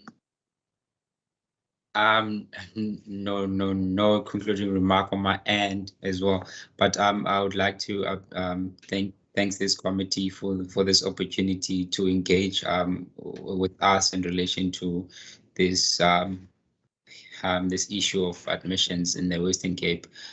Thank you so much. No problem. As we have indicated, and I think I can speak on behalf of the committee in this regard, is the interest of the child comes first. And in that regard, we are all committed to ensuring that where there are unplaced learners, that they do get placed, and that our children are not left behind within the education sector. Because if there's one thing we've learned in South Africa, is education truly is the best tool for empowerment within our lives. Thank you so much. With that, the colleagues from EELC is excused from the meeting. If you have other day-to-day business you need to get to, you are, however, welcome to stay online for the second presentation. Colleagues, with that, the second presentation will be dealing with mathematics and the language strategy. And as you all know, this speaks to a topic that I'm very passionate about. And I'm very grateful that this has been a previous resolution of the committee that we are now able to delve into. Mr. Mohammed, will you be leading us in the presentation? Yes, Chairperson. Thank you very much. Good afternoon to you again and to the members. Just as I upload the presentation, if I can indicate that we've been joined by some members of our team. So Dr. Glenna Schroeder is the Acting Director for FET. Karen Dudley is the Director for GET. Mr. Neil Simons heads our Technical Vocational Program implementation. And Berenice Daniels did indicate that she's in. We work very closely with the Inclusive Education Directorate to make sure that there's synergy in curriculum implementation across the different parts of the system. So if you'll allow me to just bring up the presentation. Please do. As the previous one, I'm just going to put my video off while you present so that those on cell phones don't need to compete with my video and your presentation. Again, it is 80 slides, so if we can keep it to speaking to the slides and not reading the slides word by word, I would greatly appreciate it. Thank you. Yeah, certainly, we're quite mindful of that. See, Chairperson, I just want to check if the presentation is appearing. It is appearing, thank you. Thank you very much. So the reason there's so much volume in the presentation is that it is quite a voluminous program that you've asked us to report on. And just to note that it is just languages and maths, and we manage in the province 47 subjects at FET level, another 9 at GET level, intermediate and senior phase, and 4 in the foundation phase. So it's quite a massive program.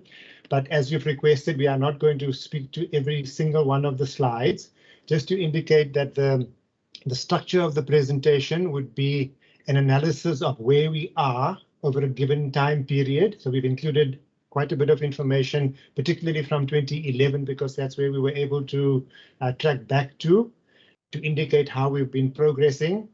And then the variety of interventions that we've put in place. And then I will conclude with an indication of some of the current challenges that we've identified and what we're intending to do to address those. So just to indicate that on the 22nd of April, we launched what we're calling the Strengthened Mathematics Strategy of the Western Cape Education Department. And the history of that is that as international and national and provincial information was coming through within the branch, we have been constantly reflecting on the impact of the previous interventions. And maybe I should just mention this point, that within the branch, what is very clear from the wide range of reports and presentations that we do, the feedback we generally get is that the curriculum and assessment section of the WCED is a very strong team, and there is evidence that the work that is being done is providing progress. But the constant refrain is, can we do better? Where is it that we can maximize the impact, particularly in the weakest historically inherited parts of the system? So that's the way we'll be focusing the presentation. So in terms of the mathematics journey, I'm not going to go through the detail. Since 2010, there's been quite a number of interventions, the LitNum strategy, the 2015 to 2019 math strategy. Then in 2016, there was a revised national and Western Cape MST strategy. In 2018, the National Department introduced a program called Teaching Maths with Understanding. So that framework is being incrementally implemented. Then we were struck by COVID and a number of adjustments had to be made. And on the basis of that, as I indicated, we launched the math strategy. And just to indicate that it was very, very well received, we are busy compiling the report. And if the committee wants to have a look at that report, we'd be more than willing to share it. But we had a number of international presenters and a number of presenters from other provinces and universities looking in at how we were seeing the work going further forward. Again, I'm not going to go into the detail, but just in case there is a sense that we understating what we're doing, there are 4 main elements to the strategy. The first one relates to human resource development. So a strong focus on equipping our subject advisors to be able to be up to the task. And then obviously the educators in the classrooms are the most important in terms of the human resource development. There are a number of gaps around the subject advisory capacity. My colleagues will be able to provide some detail. I'm sure it will come up in question time. And then there is a phenomenon of out of field teaching. So it's a national, and we've also established it's an international challenge where the supply of high quality maths teachers is not always what we want. And so there are quite a number of teachers in the system whose first qualification is not math teaching, they're out of field, but because we're short of maths teachers or high quality maths teachers, the teachers then have to adapt. The second one is the use of effective pedagogies. The third one is resource facility and provision use, and then monitoring and moderation. And I will speak a little bit more detail on just the highlighted points in each of those. Then, as I indicated, we have been spending quite a bit of time on analysis, and the next 2 or 3 graphs just give you an indication of the trends, as I said, from 2011. So, as you know, the province is, I think, the only province in the country that conducts the systemics in grade 3, 6, and 9 in languages and maths. You'll see in mathematics in all 3 phases. From 2011 up until 2019, we were on an upward trajectory, and then COVID hit us, and we've been able to establish the dimensions of the damage that has been inflicted on the system. We've shared all of this information with each of the districts, and we've also invited the districts to ensure that the research team that did this work is able to share with their principals the nuances in this very rich report. And then the next one is the languages similarly. So in the languages, you'll see overall upward trend, and then the extent of the damage that has been done. And so I'm preempting, what are the interventions? One of the interventions is to share the best available data that we've got on where the system is standing from a bird's eye view in the province with the districts, and then district by district and circuit by circuit breakdown. One of the things that we had to do in the COVID period is to adjust our targets in the annual performance plan. So the next 2 slides gives a description of the work that we've done.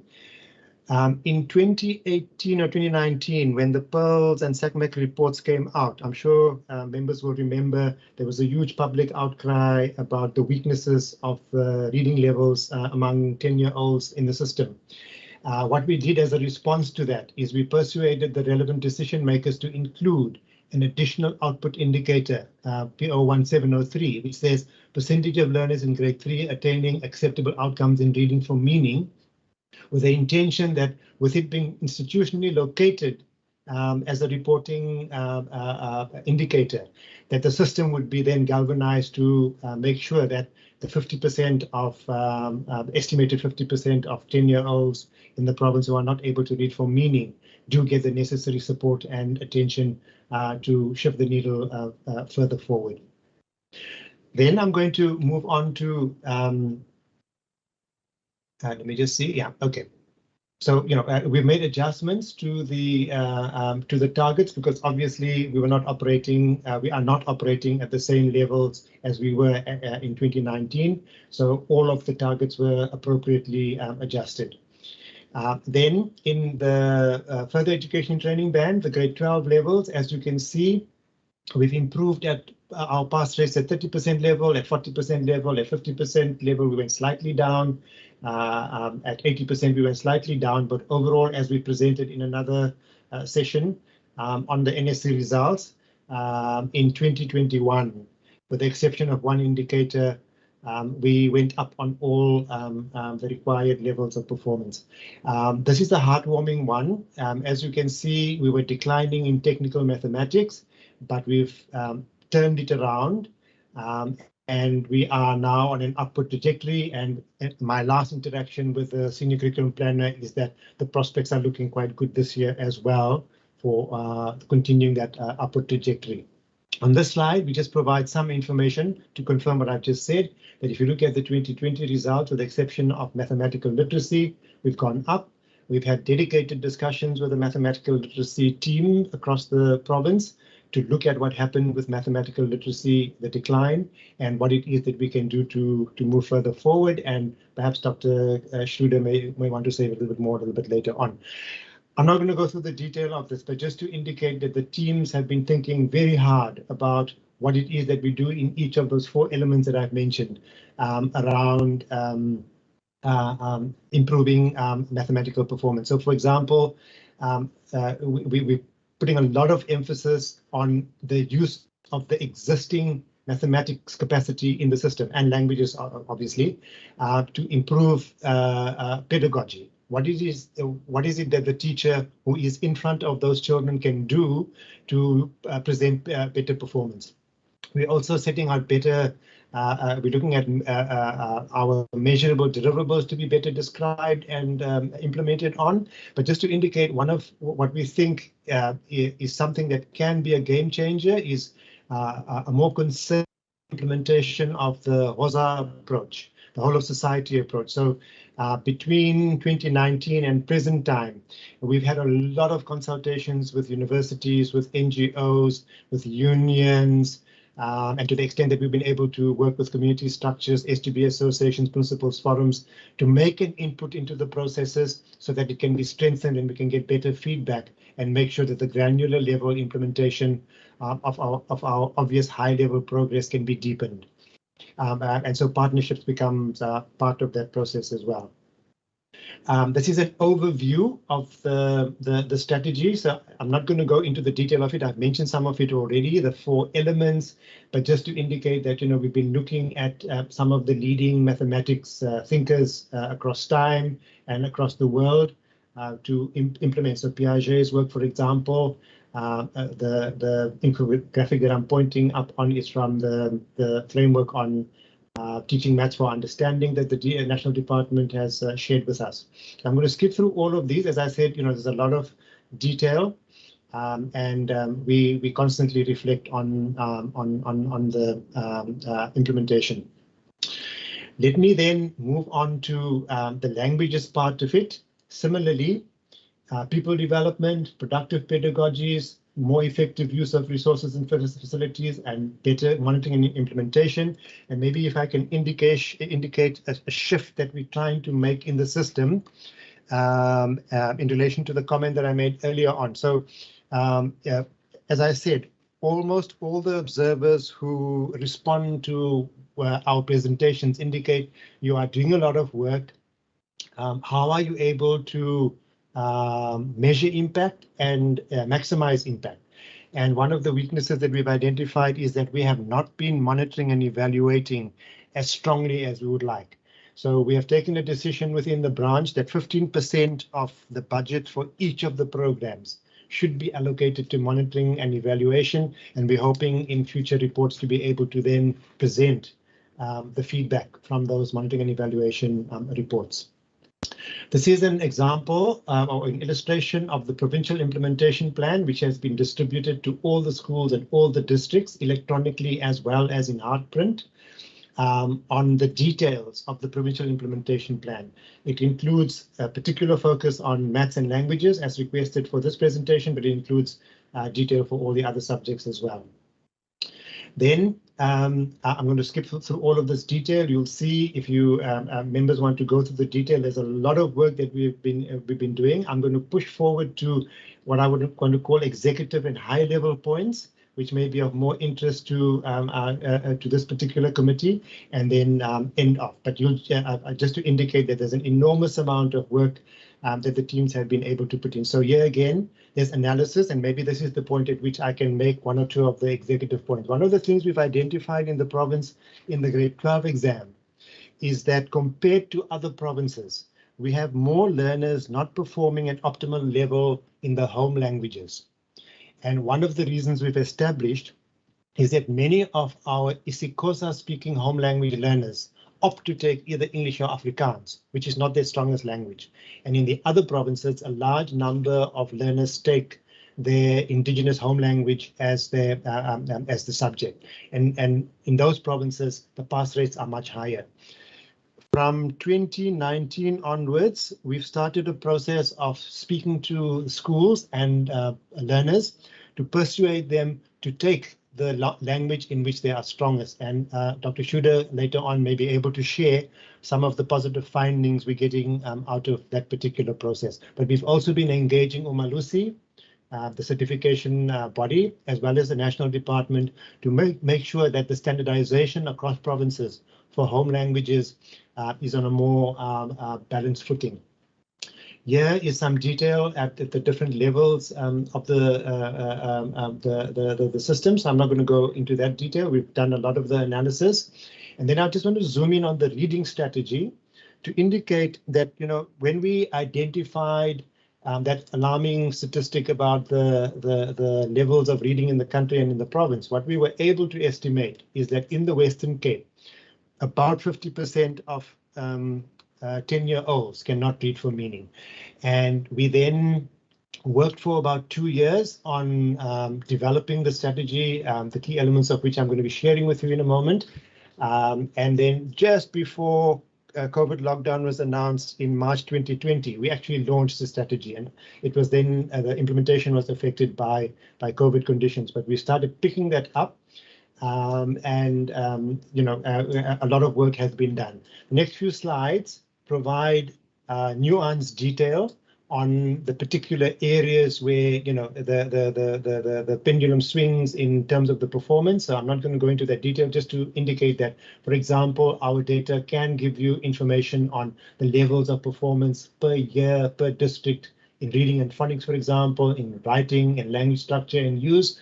And all of this is discussed in a fair amount of detail with our district colleagues.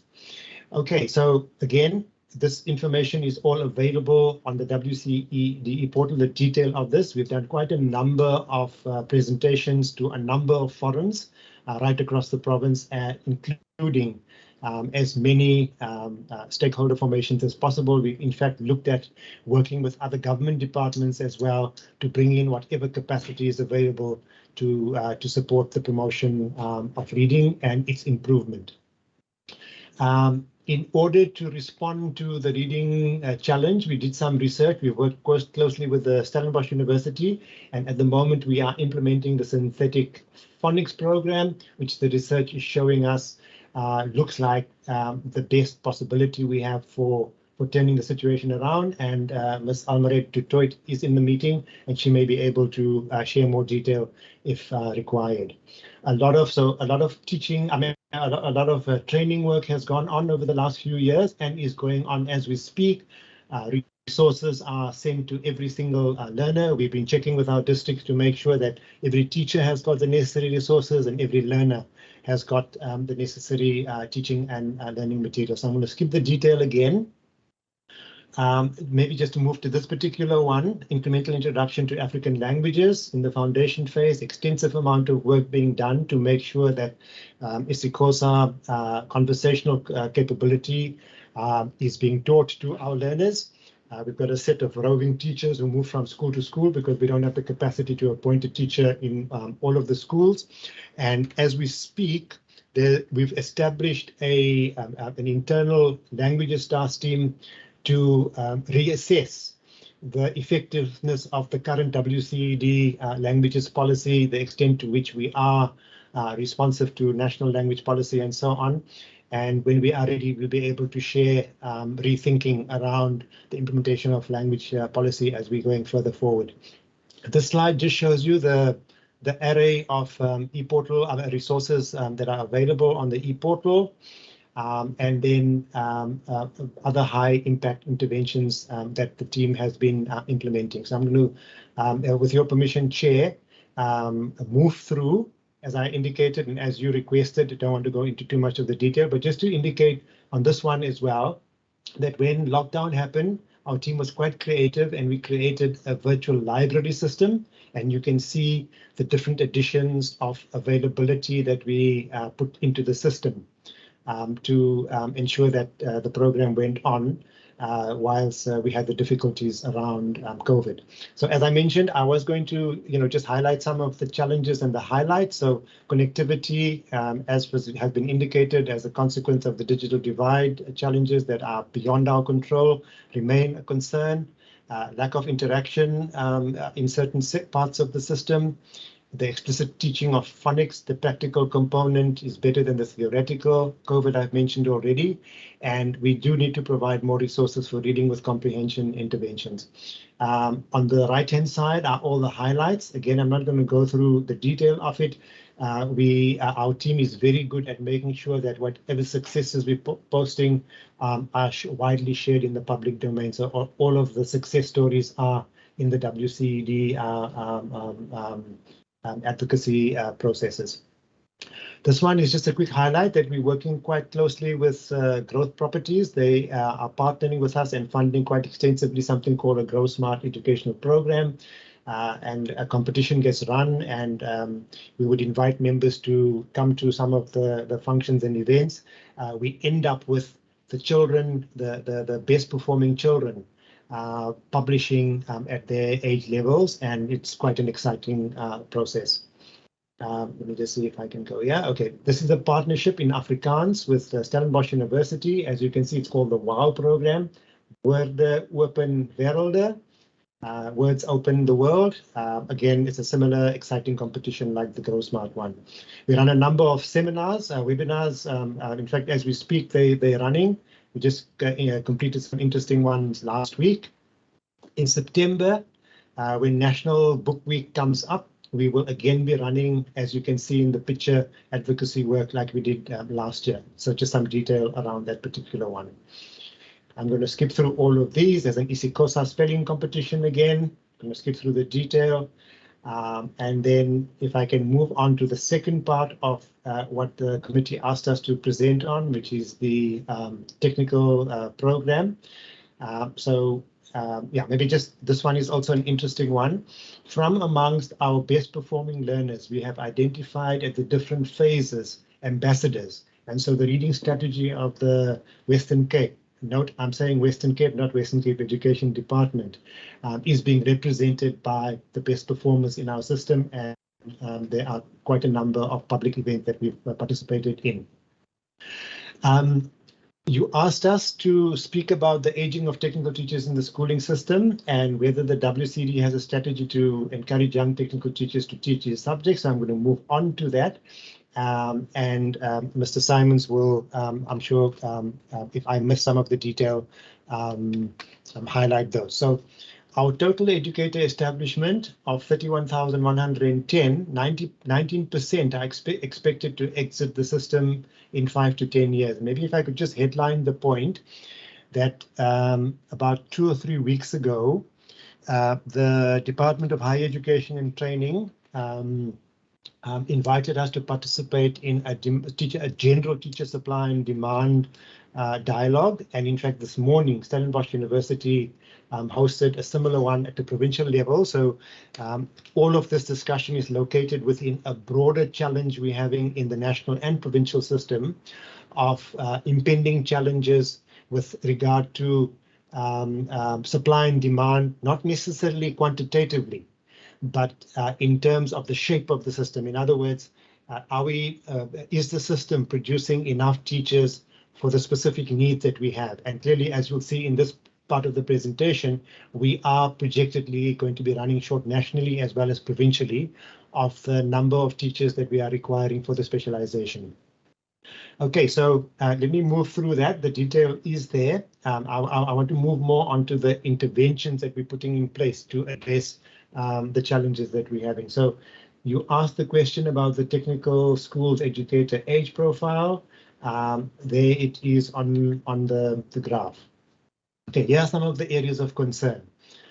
47% of educators in special schools and 37% in technical schools will exit the system in the next 5 to 10 years. There's a low level of new entrants at only 12% for special schools and 20% at technical schools. And so currently the supply is not adequate to demand. Maybe I should move on to the plans for the future thinking. So we have Mr. Simons and his team have prepared an application for SG, the head of department, to attract artisans into education and teaching, a total of 54 in the next 3 years. So maybe I need to just contextualize that one.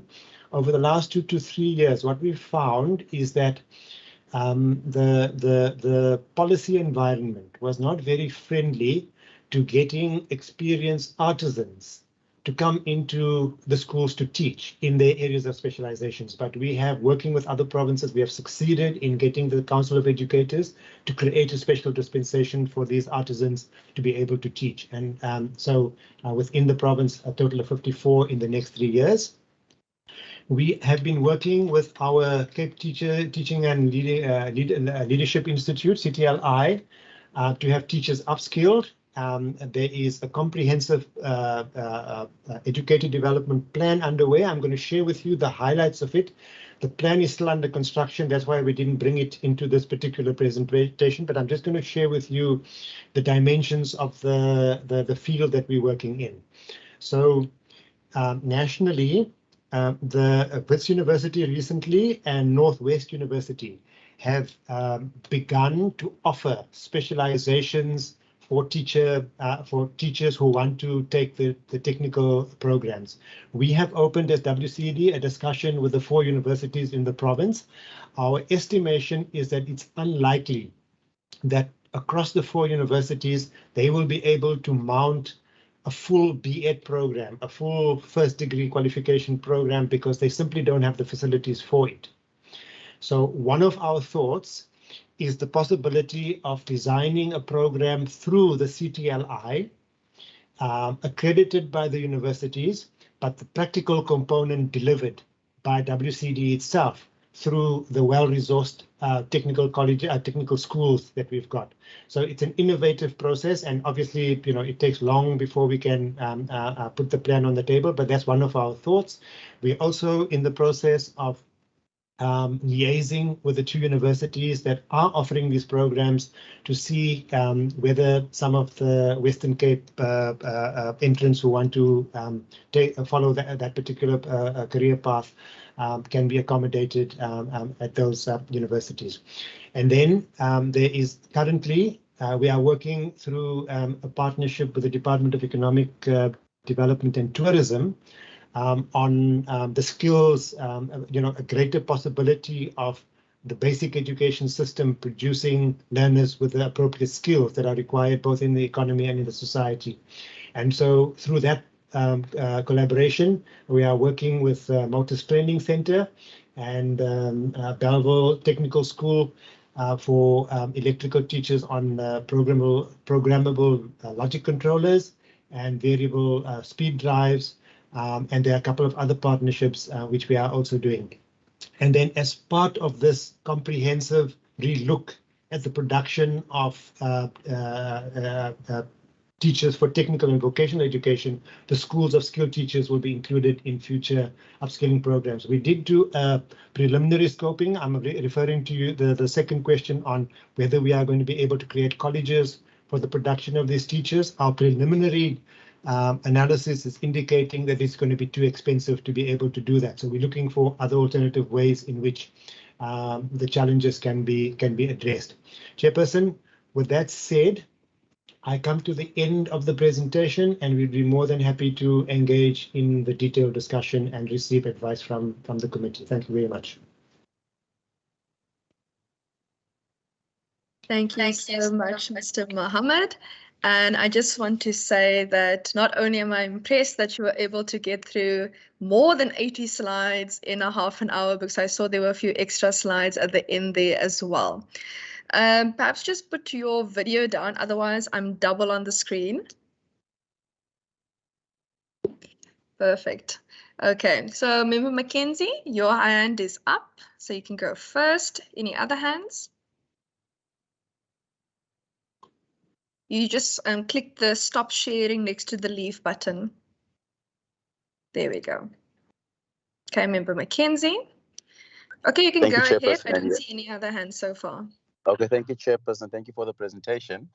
My question would be on the slide, there was no page number on it, but on the slide where you also expressed the concern, 47% exit in the next 5 to 10 years and another 20% exit with only, I think, 12% entry level.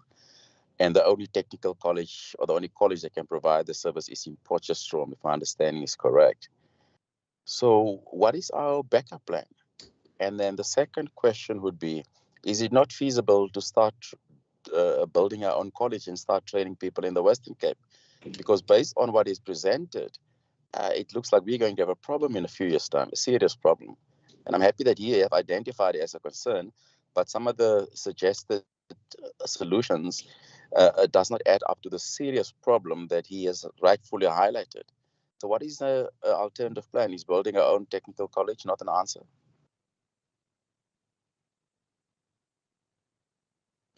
Thank you so much. Any other questions? Otherwise, I'll pose mine now. Going once, going twice, okay. Mr. Mohammed, I saw there was a number of documentation and links and apps and materials that you have in the WCED. And I think, and I'm now wearing my constituency head cap, but I think as constituency heads, it might be useful if you could just forward those booklets and pamphlets and materials and links that you have in just a summarized version, or if you have the physical booklets, if those can be sent to our offices, please.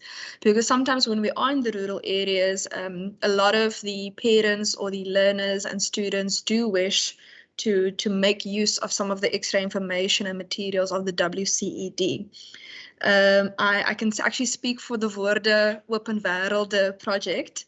My mom's also a teacher, so I've had to accompany her once or twice to that program, which is quite wonderful. And I must admit, I'm feeling a bit bad now regarding the amount of teachers that are leaving the system, because my father and I have been trying to convince my mom to retire, and she's refusing to do so. So in that regard, I want to know in terms of that. And if you do wish us to attend some of the events, please do send us the link or the invitation. And just in terms of mathematics, I'm quite impressed at the fact that mathematics and technical mathematics, the percentages have increased. I am a little bit concerned about the mathematics literacy that has decreased, and I just want to find out, were there any specific reasons for mathematics literacy decreasing? I know it was about 2% or so on, but it's quite fascinating that some of the other, what one would consider more scientific almost subject for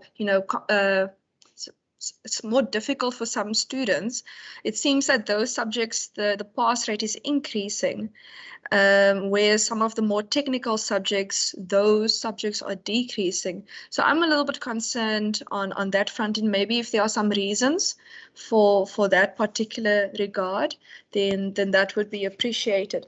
And then I just wanted to find out I think you called it the CTLI, in order to reskill teachers. And with the 4 universities, I know in economic development, they actually worked with the University of Cape Town to create a fintech degree a few years ago.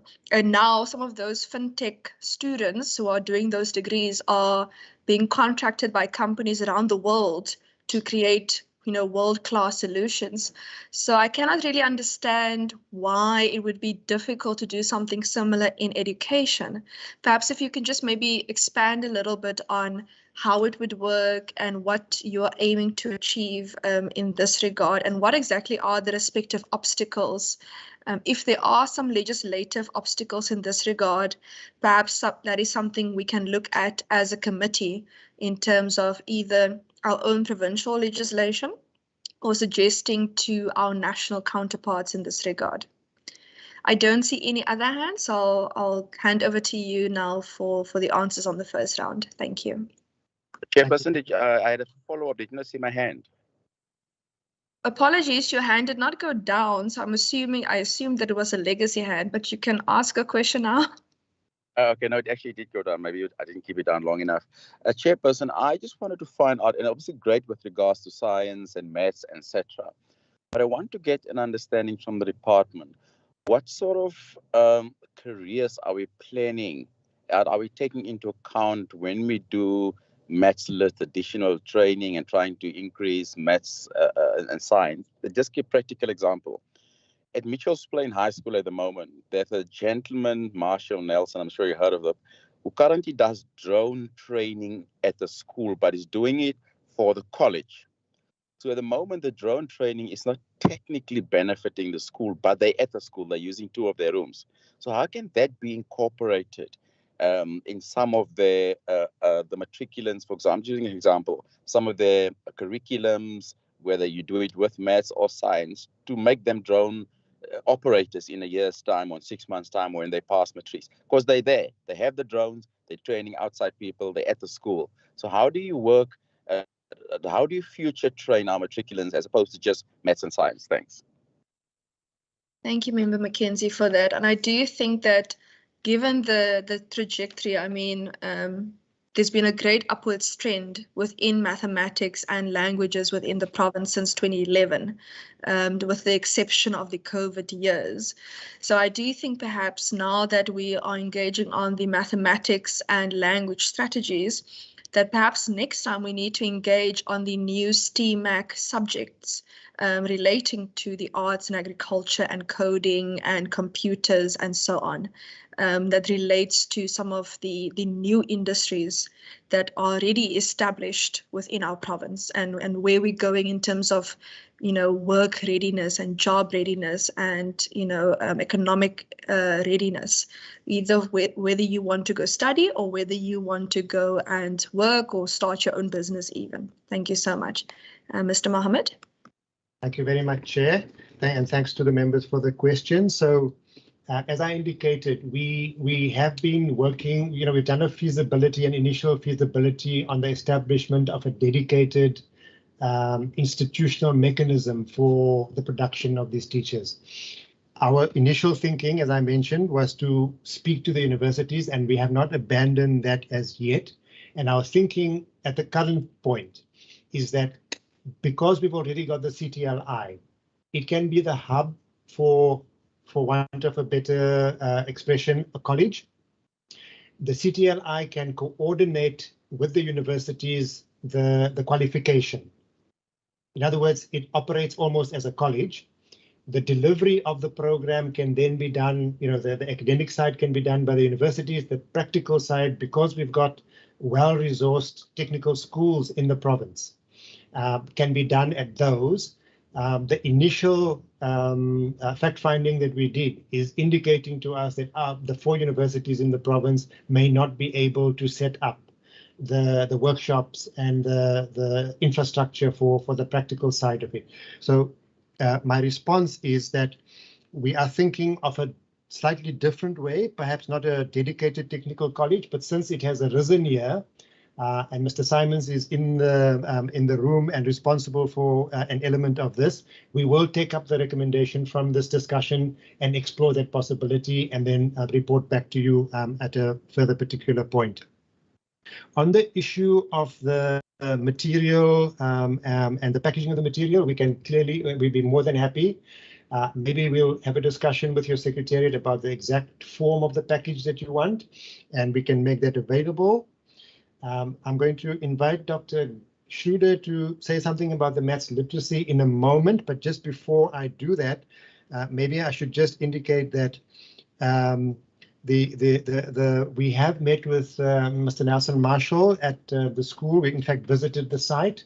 We are in a partnership with him, but because the program that is being run, and that's not the only one that we've got running in the province, is not, it doesn't neatly fit into the formal structure.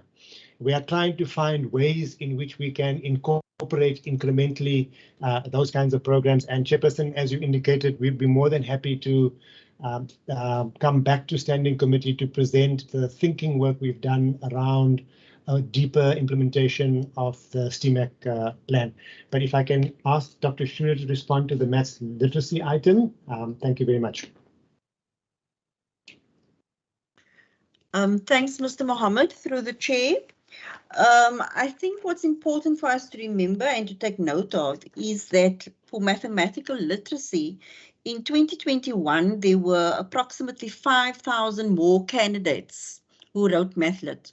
And so it's not always the case, but normally the more learners, then you can expect a slight decrease in performance. And then along with that, even though there was a slight decrease in the performance of mathematical literacy is still performing at a considerably higher level than our learners taking mathematics, So yes, there's a slight decrease, but they're still performing at a higher level than mathematics, and that was represented on one of the slides that Mr. Mohammed showed earlier. I think what we need to also indicate, therefore, is that we do have a plan to support our teachers and our learners in terms of mathematical literacy. We have a detailed subject support strategy, as we have for all subjects, and those can be made available should it be necessary. Then I think Mr. Mohammed, also just to speak to the careers and mathematical literacy, what careers, are there any careers for our learners? Of course, as much as we would like all our learners to take mathematics, pure mathematics, we do acknowledge that not all of them will succeed in mathematics. And so there are careers and there are pathways where learners can take mathematical literacy. There are even certain degrees at university where you don't need pure mathematics. And all of that is also outlined in the strengthened mathematics strategy. So yes, there are options for our learners should they be taking mathematical literacy, and it's therefore very important for us to support those learners. But the point that I need to make is that we have a very strong focus on careers. And so learners need to choose subjects or should I say they should be choosing subjects for the correct reasons, right? So the subject choices should be aligned to the careers that they wish to follow. And that's very important. Yeah, I think, Mr. Mohammed. And then in terms of the question about the drone training and it's also linked to careers. So we are, and it's again also linked to the whole conversation on STEAMAC and focused or schools of focused learning. So we are working with districts and schools to ensure that the curriculum and the subject offerings at their school leads learners to specific career pathways. So in terms of the focus schools, we do have some focus schools for maths and science, schools like the Academy for Mathematics and Sciences in Constantia, COSAT in Kailicha, Protea, Protea Heights, etc. And so those are schools that we learners will be specifically guided in the careers that requires high levels of mathematics and sciences.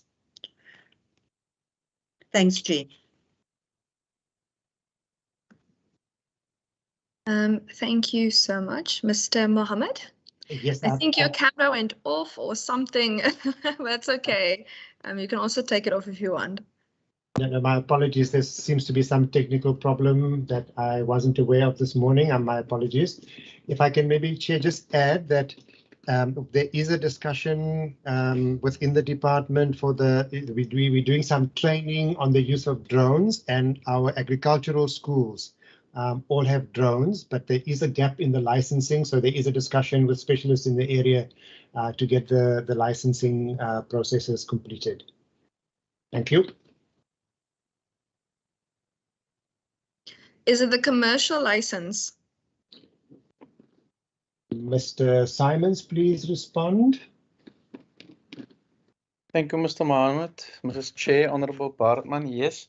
We in the process of discussing the use of drones within the school premises or in the proximity of schools. And if we talk about licensing, that's about sending some of our teachers to become drone pilots. Pretty penny to pay for that.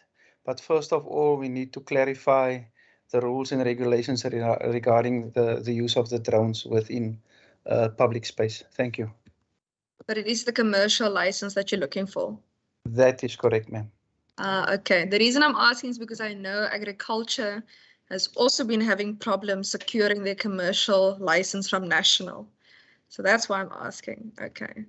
And I know there's lots of random regulations when you fly a drone. Like, for example, are you going through depression? I mean, so many people in South Africa have mental illness, you know, that I'm not exactly sure that if that is a particular requirement that anyone in South Africa really would be able to fly a drone. So some weird regulations there also. Colleagues, I'm going to take some follow-ups now or new questions. Okay, since there are no hands, I'll ask mine. Mr. Mohammed, I just want to find out in the schools where there are not mathematics, but if there are students or learners who want to take mathematics, but there may be 2 or 3, do you stream that in? Because I do know, for example, in the Karoo, there are schools that don't have mathematics, but there are children who want to do careers that require mathematics. But because there's not mathematics in the school, they're not able to do that. And I can comfortably say that because I've now been helping learners for almost, I think, just over 3 years applying to university. So I know Stellenbosch University's requirements, and I know on the back of my hand, 80 to 90% of those courses you cannot apply for unless you have mathematics. UWC's requirements, I know the back of my hand now as well. 80 to 90% of those courses you cannot apply for without mathematics. I'm currently helping 9 students in Nelsport, for example, in Beaufort. And it's the similar thing is it's a lot of those subjects you simply cannot do. So many of those students from the Karoo, and I'm not sure how it is in other constituencies, but in the Karoo, you know, we have wind farms in the Karoo, we have agriculture, you know, we're going to be having solar, and a lot of those type of careers will require mathematics, but the kids, the children of the Karoo, aren't able to access those skills without mathematics. And if they're not able to access those skills without mathematics, they won't be able to come back and to enter into specialized or formal or you know careers such as that includes mathematics and engineering and agriculture, and you know even in some IT courses you actually do sometimes need mathematics. And it is difficult because not everyone wants to take mathematics, and in some cases with some careers you don't actually need mathematics. But often in our TVET colleges, in our universities, despite you ending up with a career where you actually don't necessarily use the mathematics, but it is required.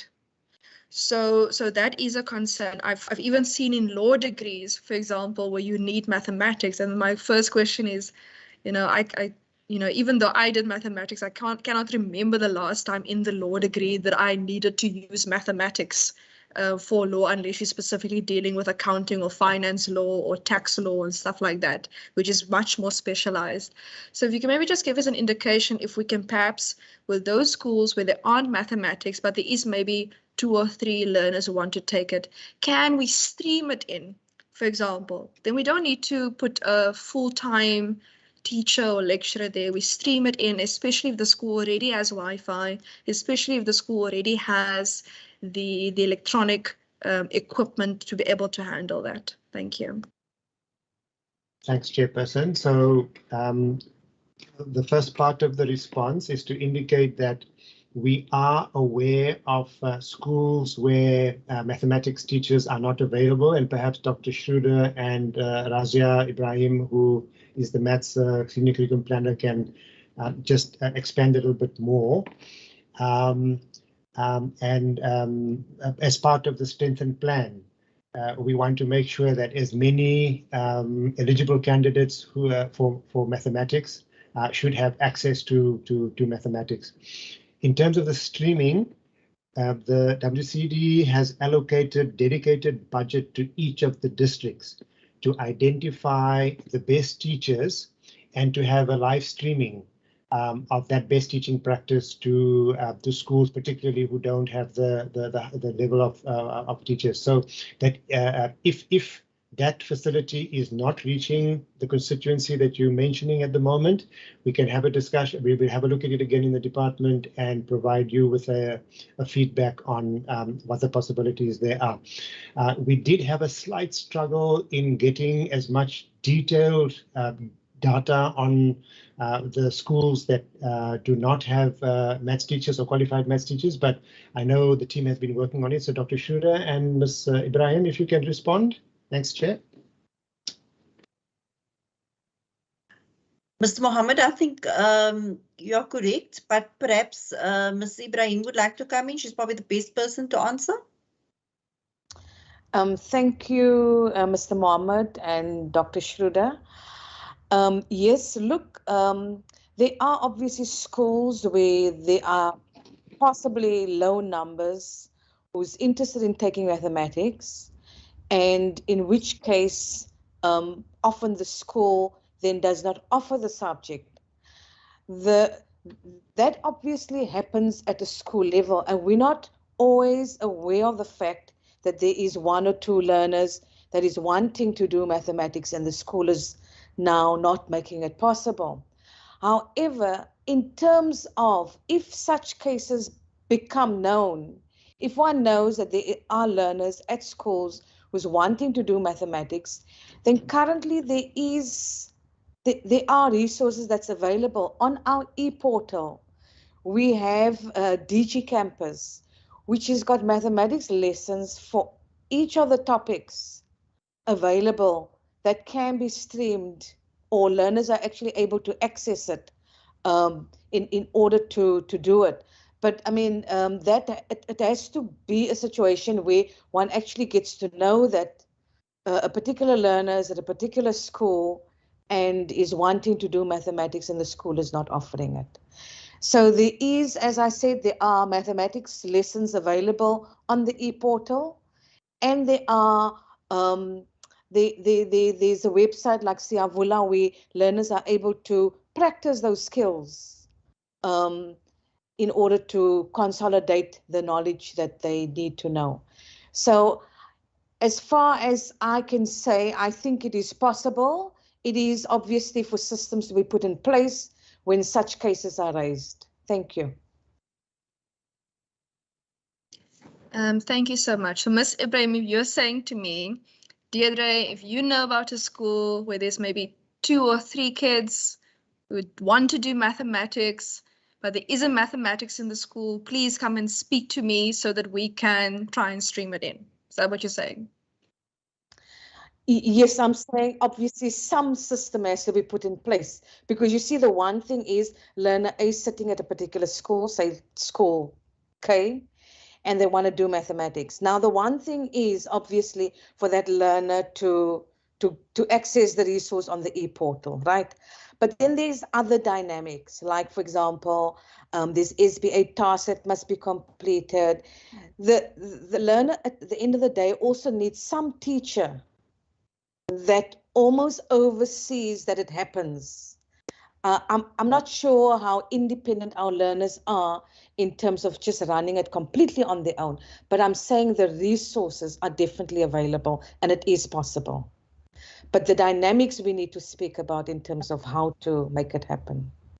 I completely agree with you regarding oversight. I'm not sure in other schools across the province, but definitely in my constituency, in the Karoo, I'm not too sure whether many of those learners would be able to independently learn mathematics on their own. They definitely have to have a conversation about dynamics and the systems that need to be put in place for that. Colleagues, are there any other follow-up questions or new questions on this presentation? Going once? Going twice? Okay. Colleagues, thank you so much to Mr. Mohammed and your team. Thank you so much for being here with us today. It was quite a comprehensive presentation, and you can be very proud of yourself for having gone through all of those slides in such a short amount of time, but I really appreciate it. If you have any other day-to-day business that you need to go about, you are welcome to leave the meeting. You are welcome to stay, but we are going to be dealing with committee business going forward. Thank you very much, Chair. Perfect. Thank you so much. Let's just see here. So I just think it's okay, perfect. Thank you so much. Colleagues, the only item left on our agenda is resolutions and actions. I'm going to ask Ms. Hassan Musa if you have anything that we have indicated that we should just indicate now for the resolutions and actions that we've asked for. Otherwise, I'll just quickly take a round of hands for that. Chair, through you, may I? Okay, so what I've covered thus far is the updated unplaced learners numbers since March. I know Mr. Harun did provide, but if you want that in writing, we can also request that and forward it to EE Law Center. And Yes, then, please. I know you did say that there are none in terms of the official numbers left, but if we can also get that in writing, please, and just forward that as well. okay. Then you requested info from Treasury on extra information. If you can just elaborate on that request that you did when Mr. Harun was also answering a few of the questions. Mohammed, sorry.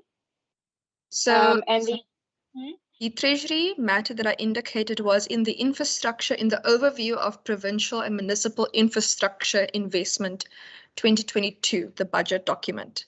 It's already printed on pages 149 to 152, what the infrastructure is for the next MTEF period.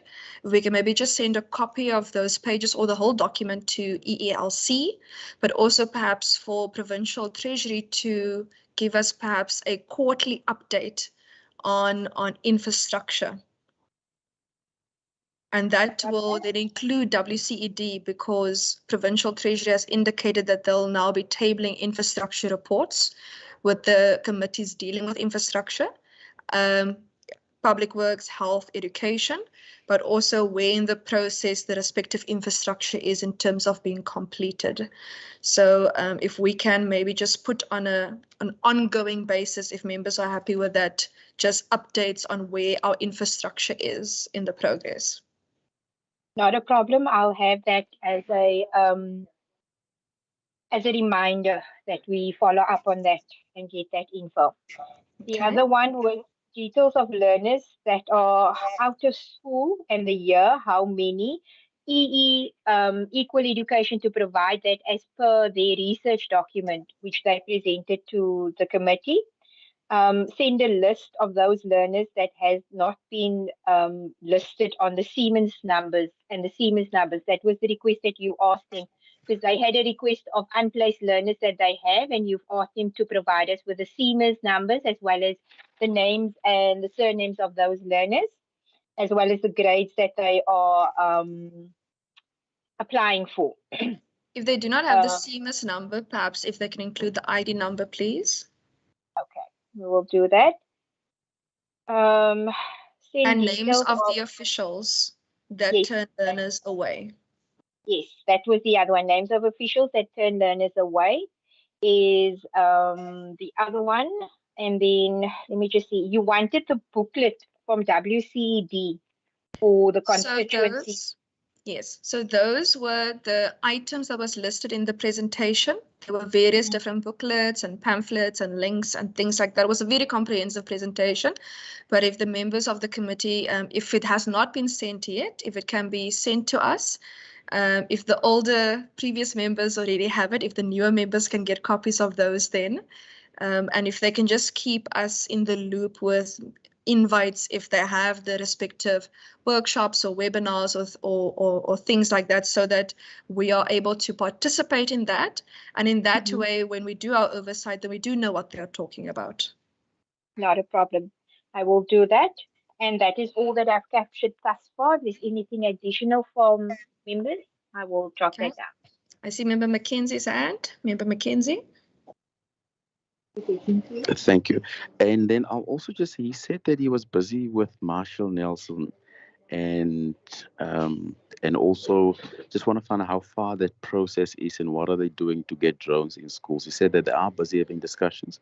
Is we can just get the latest how far that is, please. Thank you. So the progress on the drones, and then I would also like to ask members, they indicated that they're working on putting the appeals process online. So if we can perhaps on our program for next quarter, just add a note that we need to follow up on the progress of taking the appeals process online.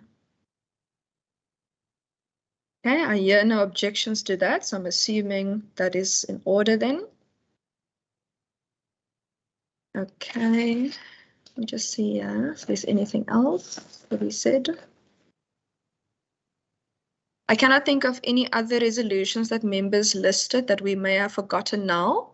Members, if there's anything else, this is your opportunity now to ask for it. Oh, almost forgot.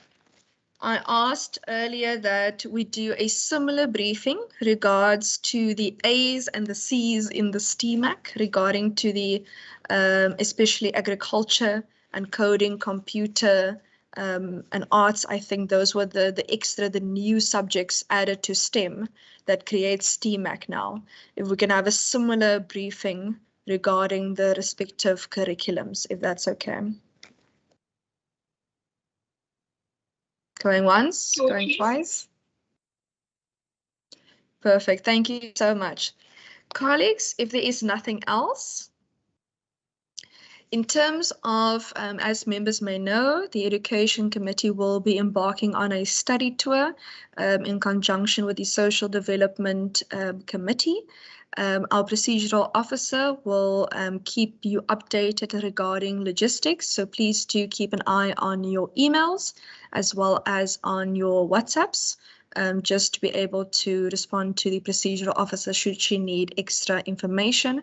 But the Programming Authority does have our program so that they are also aware of where we will be on the respective days within the study trip. With that, I hope you have a wonderful day further.